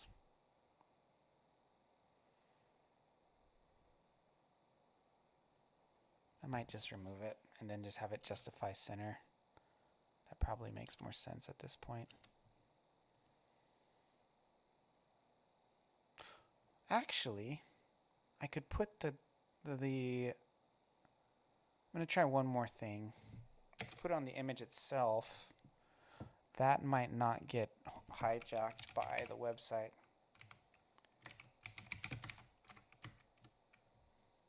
Since it behaves much in the same way as the div would. Oh, and there's a BR there. That breaks everything. Why is that there? I didn't put that there. Looks great, yeah? Looks good? Hold on, let me pull this back. Let me do it in here. So we can pull these divs out. And just put the tags on the image tags.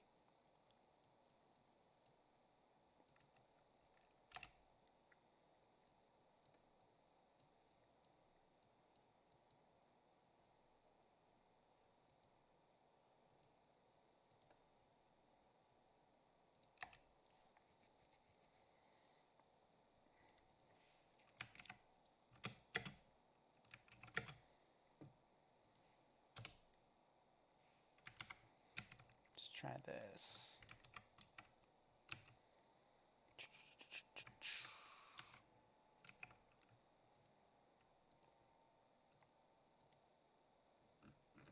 That didn't work. Does it work here?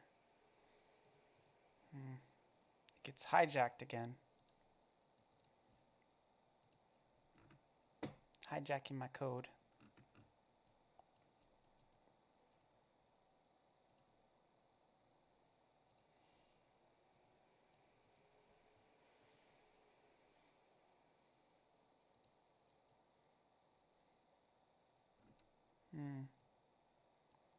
Why is there an H3 tag there? That's wrong.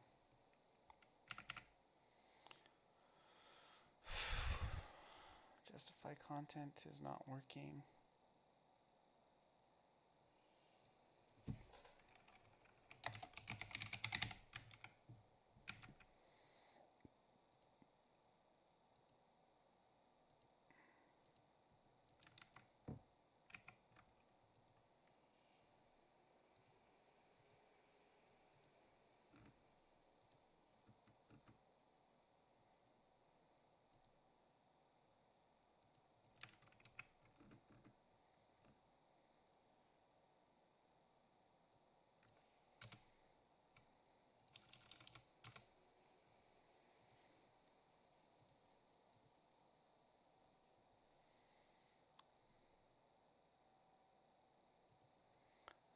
I really want to do it without having to use media queries.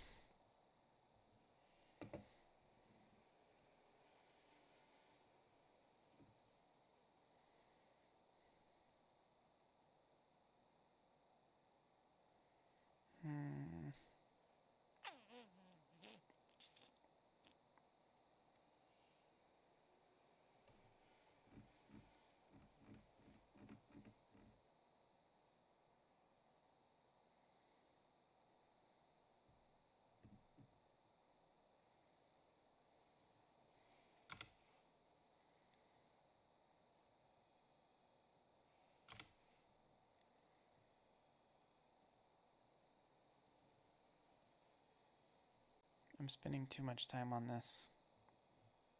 It's becoming inefficient.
Max width.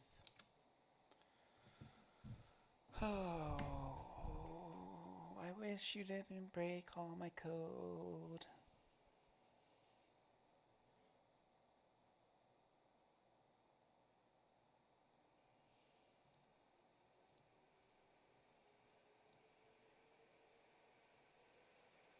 Wait a second.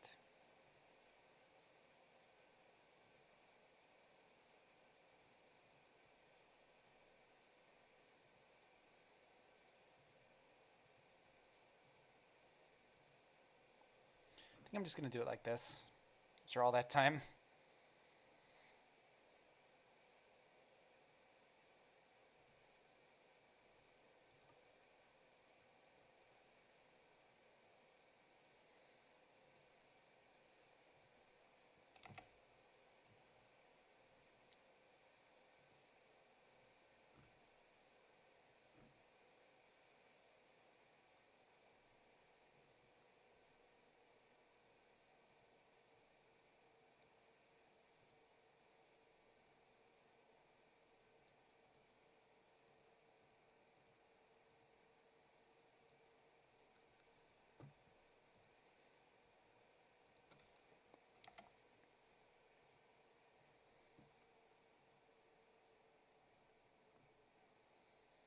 Also, I can just put this at the bottom below.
There, that looks pretty clean. Now I just have to do a background.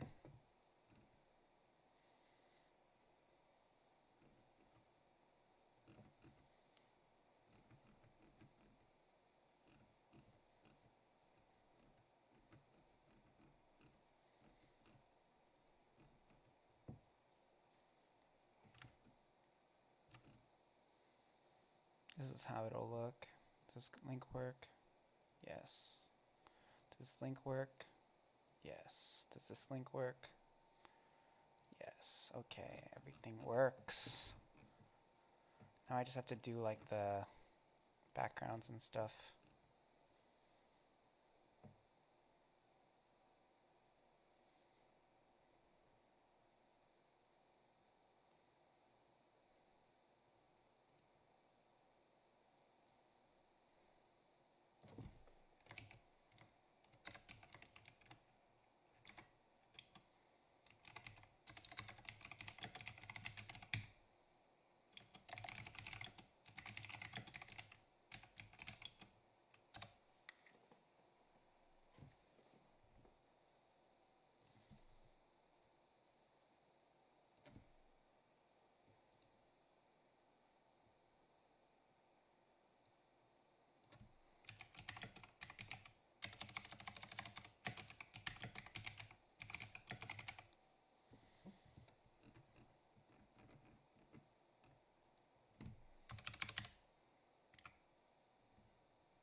Okay.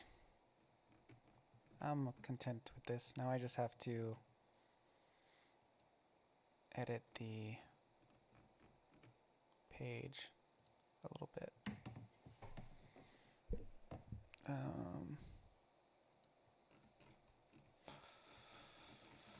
Oh, this has been a thing.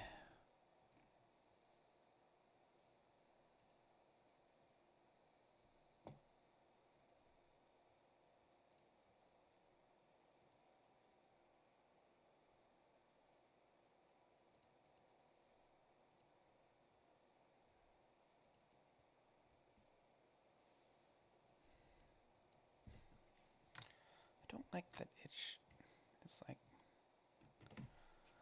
okay, there's some screenshots.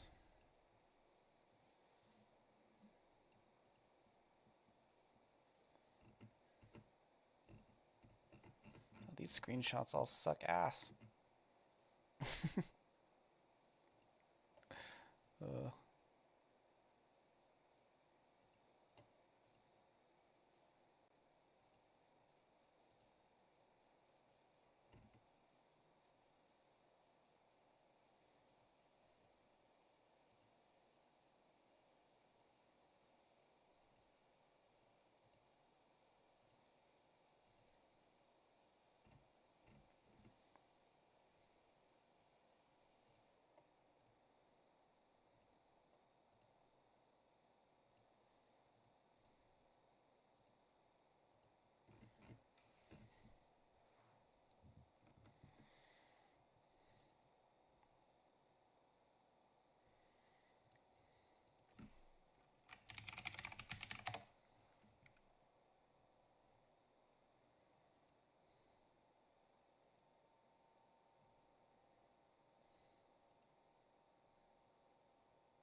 Why does it ask you for the trailer? Where does it even put that?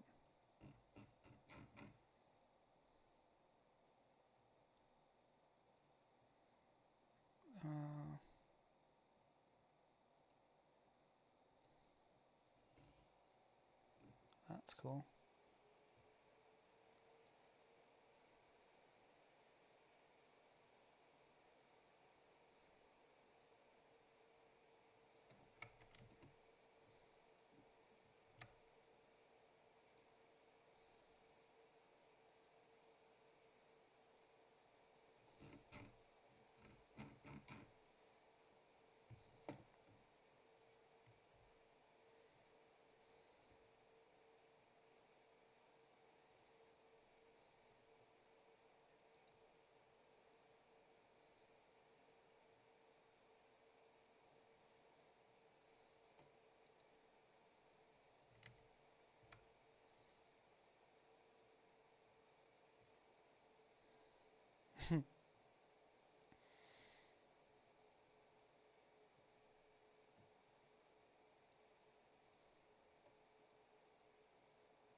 Why isn't it showing me the...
Fucking computer's breaking.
Okay.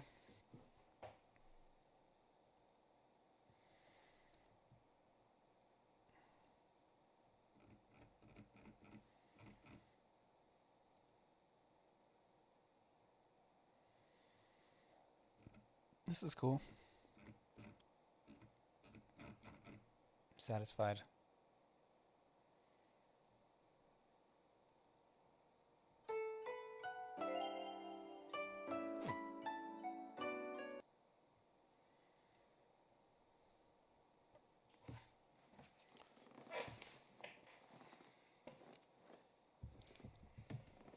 Okay.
Oh, wow. The Lemonator.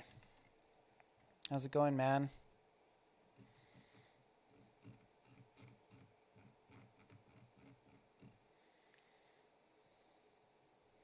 Thank you for the sub. I don't know if that was just on like automatic payment or if you're actually hiding out somewhere nearby. But thank you, Lemon.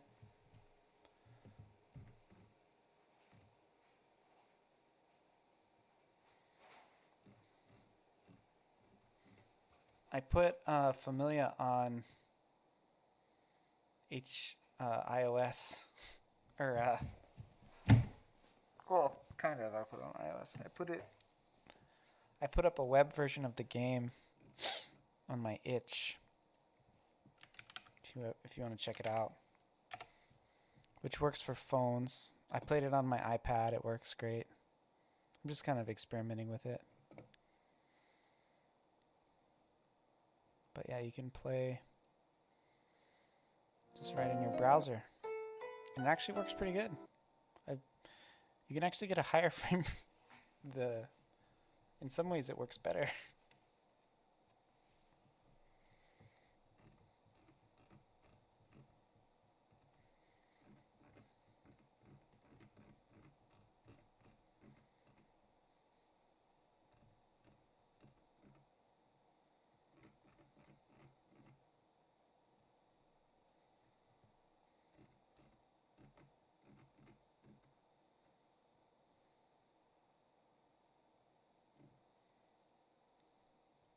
What are you up to? How's your job going and stuff?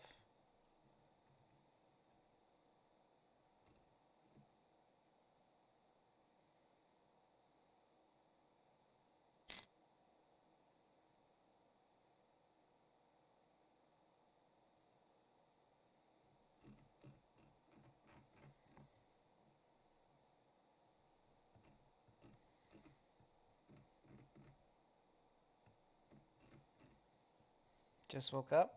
Cool. Probably gonna go to sleep pretty soon. I'm just kind of like consolidating some things.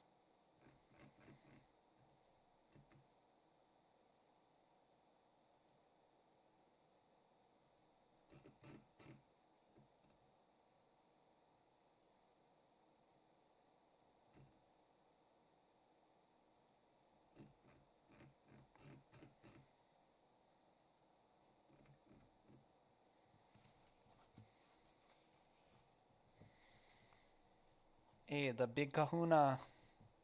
How's it, brah?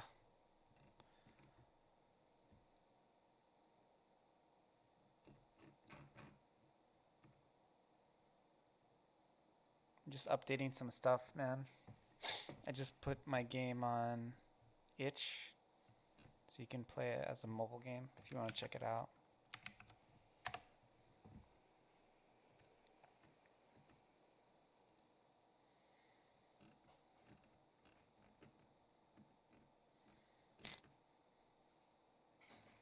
I'm doing good. I was gonna update the Steam version now when I get a second here.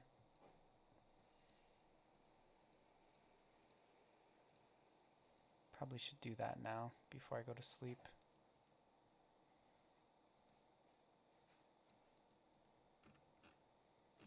But now,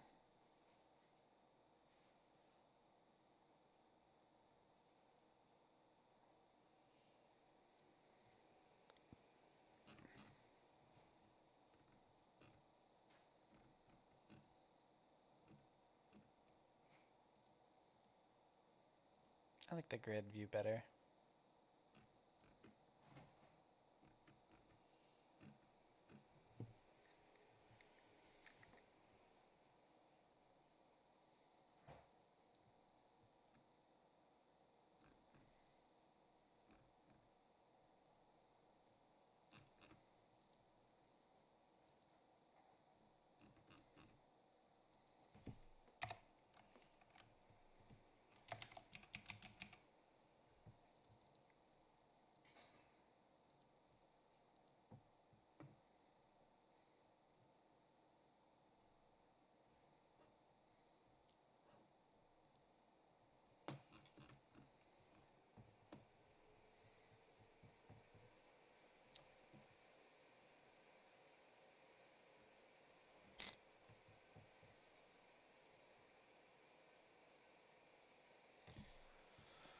Okay. I think I'm good with this. This looks good. It's much more simple. I don't really want them to play my old Game Jam games. They can kind of find them indirectly by coming here and then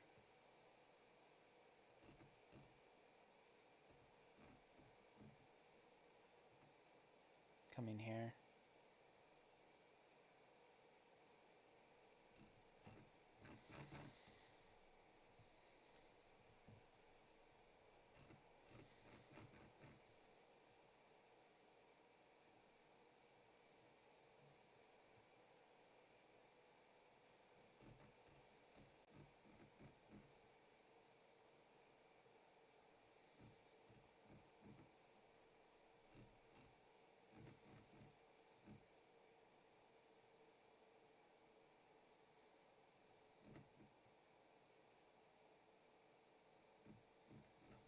Okay, so now I have to just update the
Okay. So the next thing I need to do is export the game for Windows.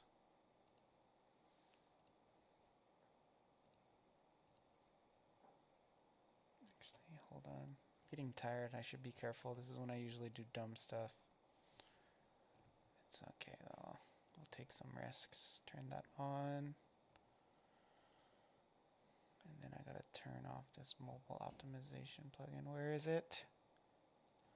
Okay. Deployment.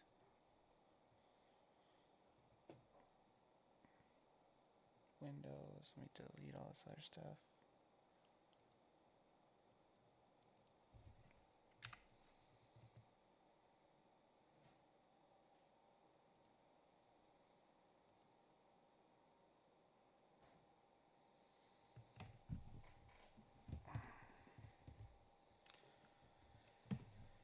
Okay.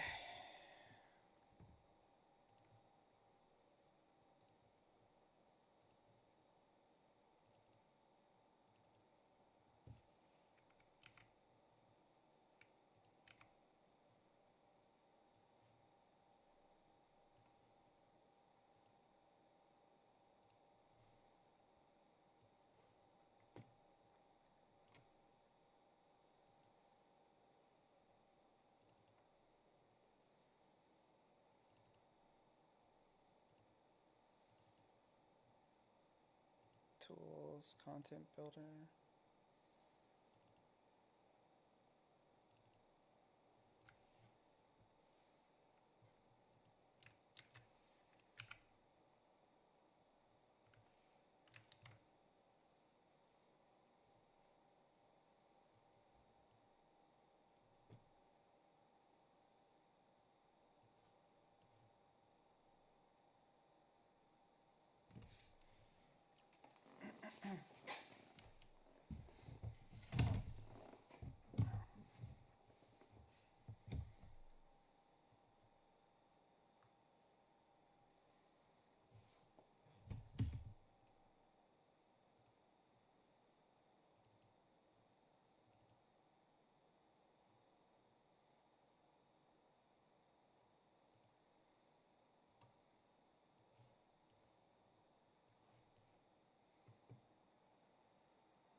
Okay, the other thing I gotta do is back up my game.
Alright, I think I'm good for today.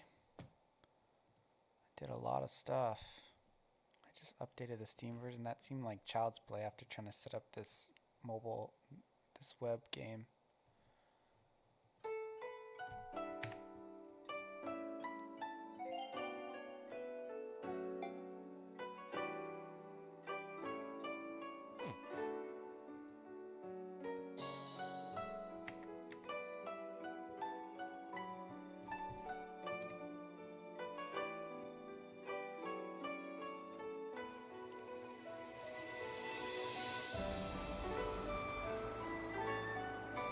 Look, I'm playing in my browser. Playing in my browser.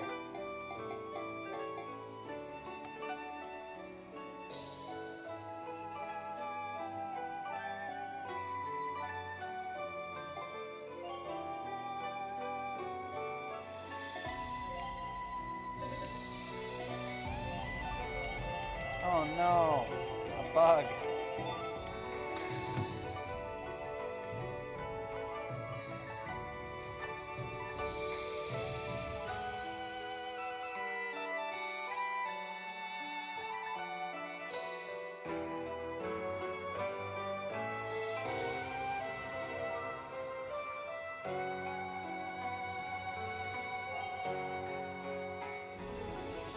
I gotta fix that before I go to sleep.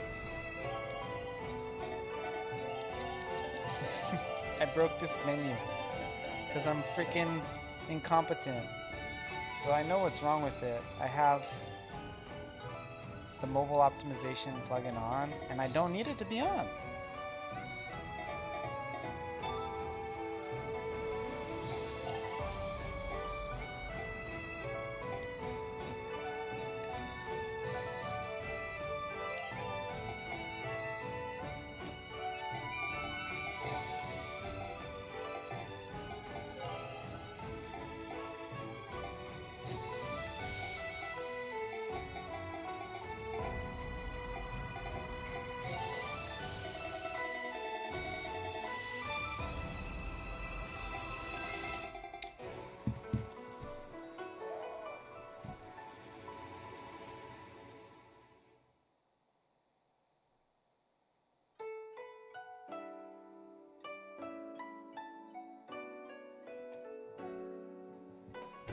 Okay, so everything works great. I just have to turn that mobile optimization plugin off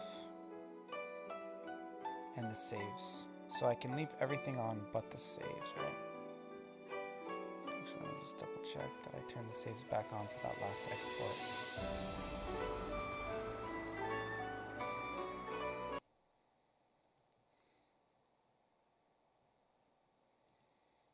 I can check this way.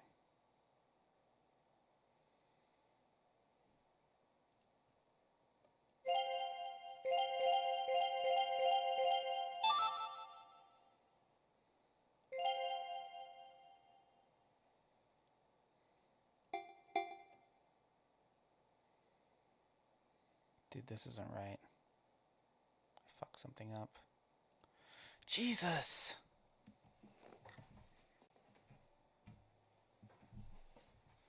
Do I even have the autosaves on? Oh my gosh. It's like all wrong. Holy cow. Okay, so everything is off, is incorrect. Wait. What?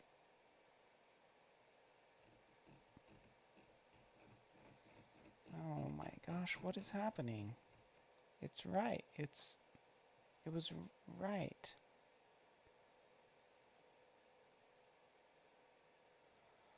Oh man, this is...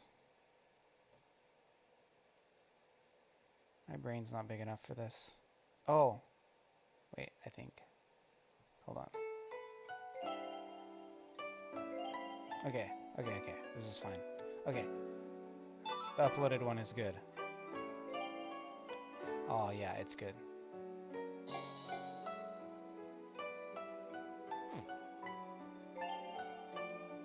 Okay, thank God.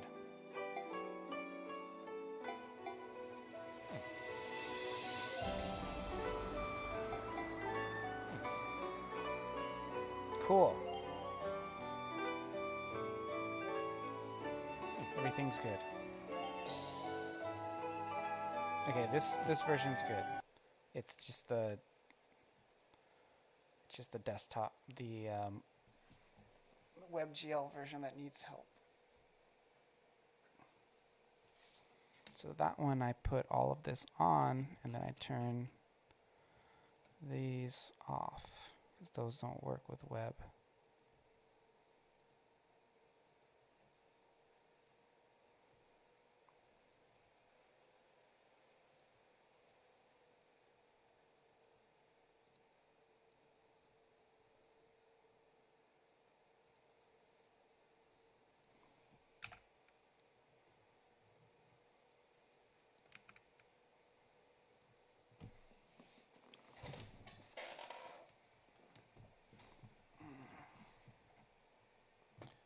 Just to double check, the web version does not work, right?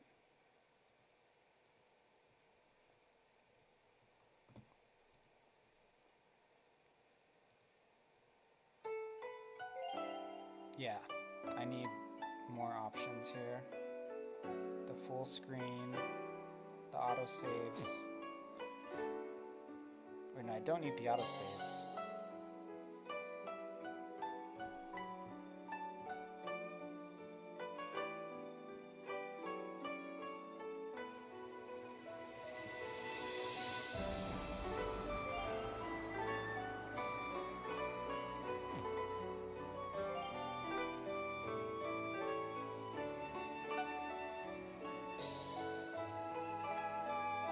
Actually, this is fine. Everything's good.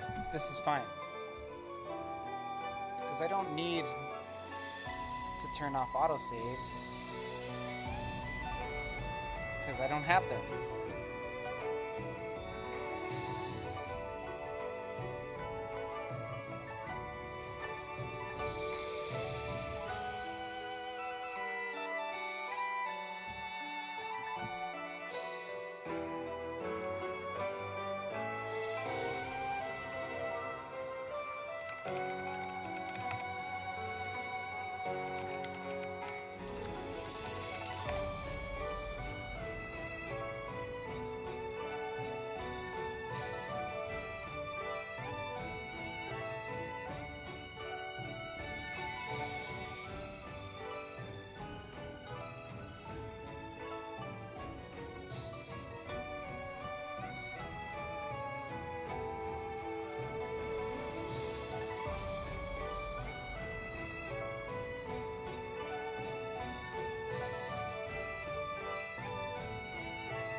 Okay, I think I'm gonna raid somebody.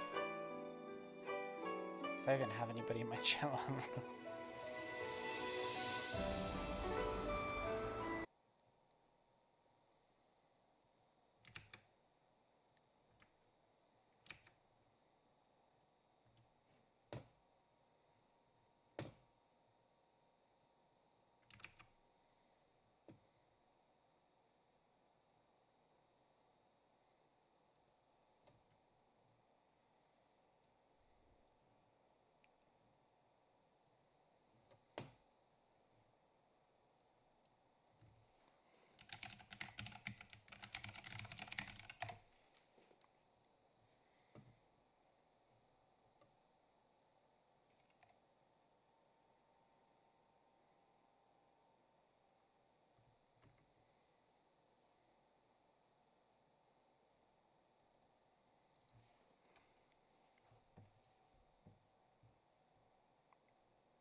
Okay, we're gonna raid Evan MMO.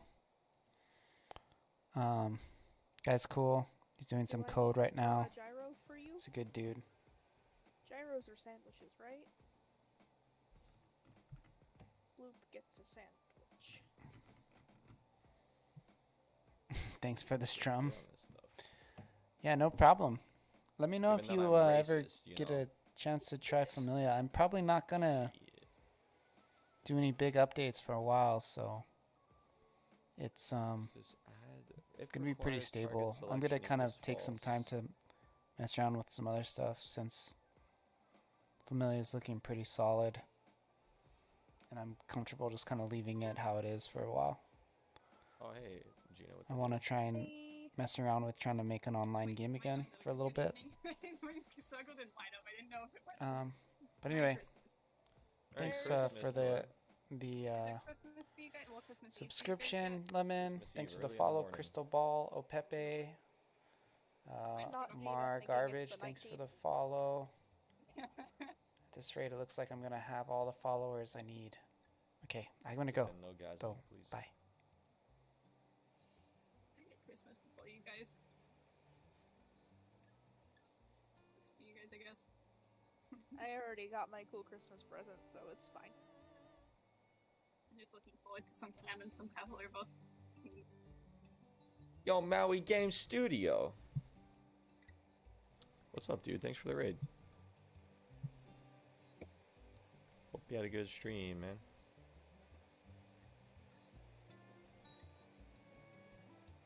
Oh, I'm trying to implement AoE abilities in my game engine. I'm trying to get this game engine out the door in a week. January 1st. The final stretch here.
It's kind of weird.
Ah, Lorenzio, dude.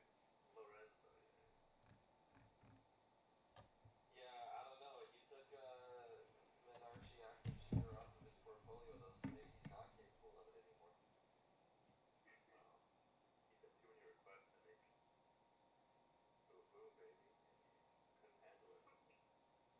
Boom, boom, baby.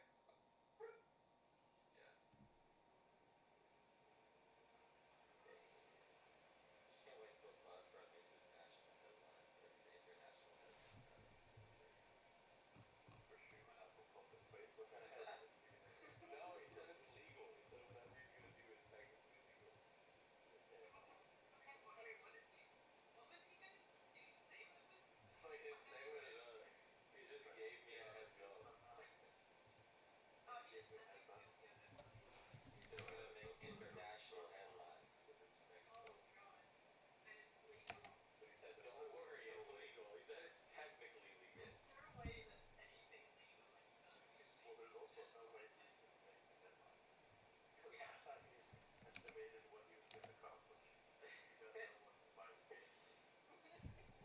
Yeah, but he made a game so good that people are for it, and he has to contact the FBI.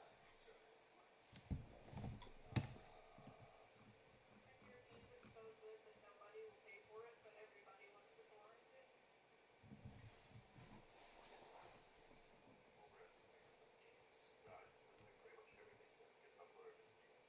I mean, in his eyes, this game's value is like $1,000 on that.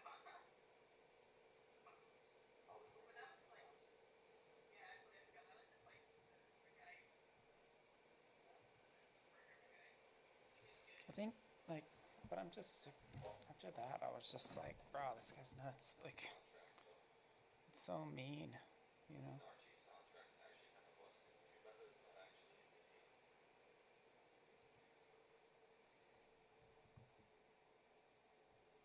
Oh my God, 30% off an order on Uber Eats. This Christmas. Marvelous. That's pretty marvelous. Merry Christmas. Our I town think, is like, so small, we don't have that. you have Christmas? No Uber Eats, Gina unfortunately. lives in a town where they don't know what Christmas is. It's so sad.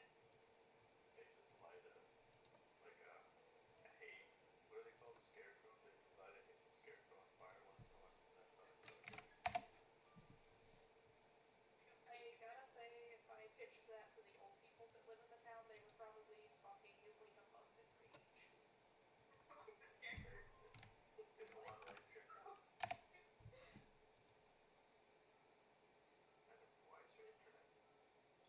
It's just YouTube. I don't know what the deal is. I can watch Twitch streams, no problem.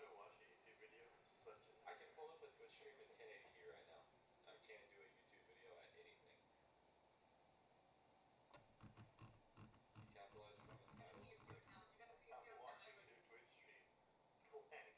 I just Google, if you just Google like movie title capitalizer. Look, I'm about to watch Time of Joy in 4K right now. On stream to review them all. Wait, does she steal her titles from Vash? What the fuck? Like one game to rule them all.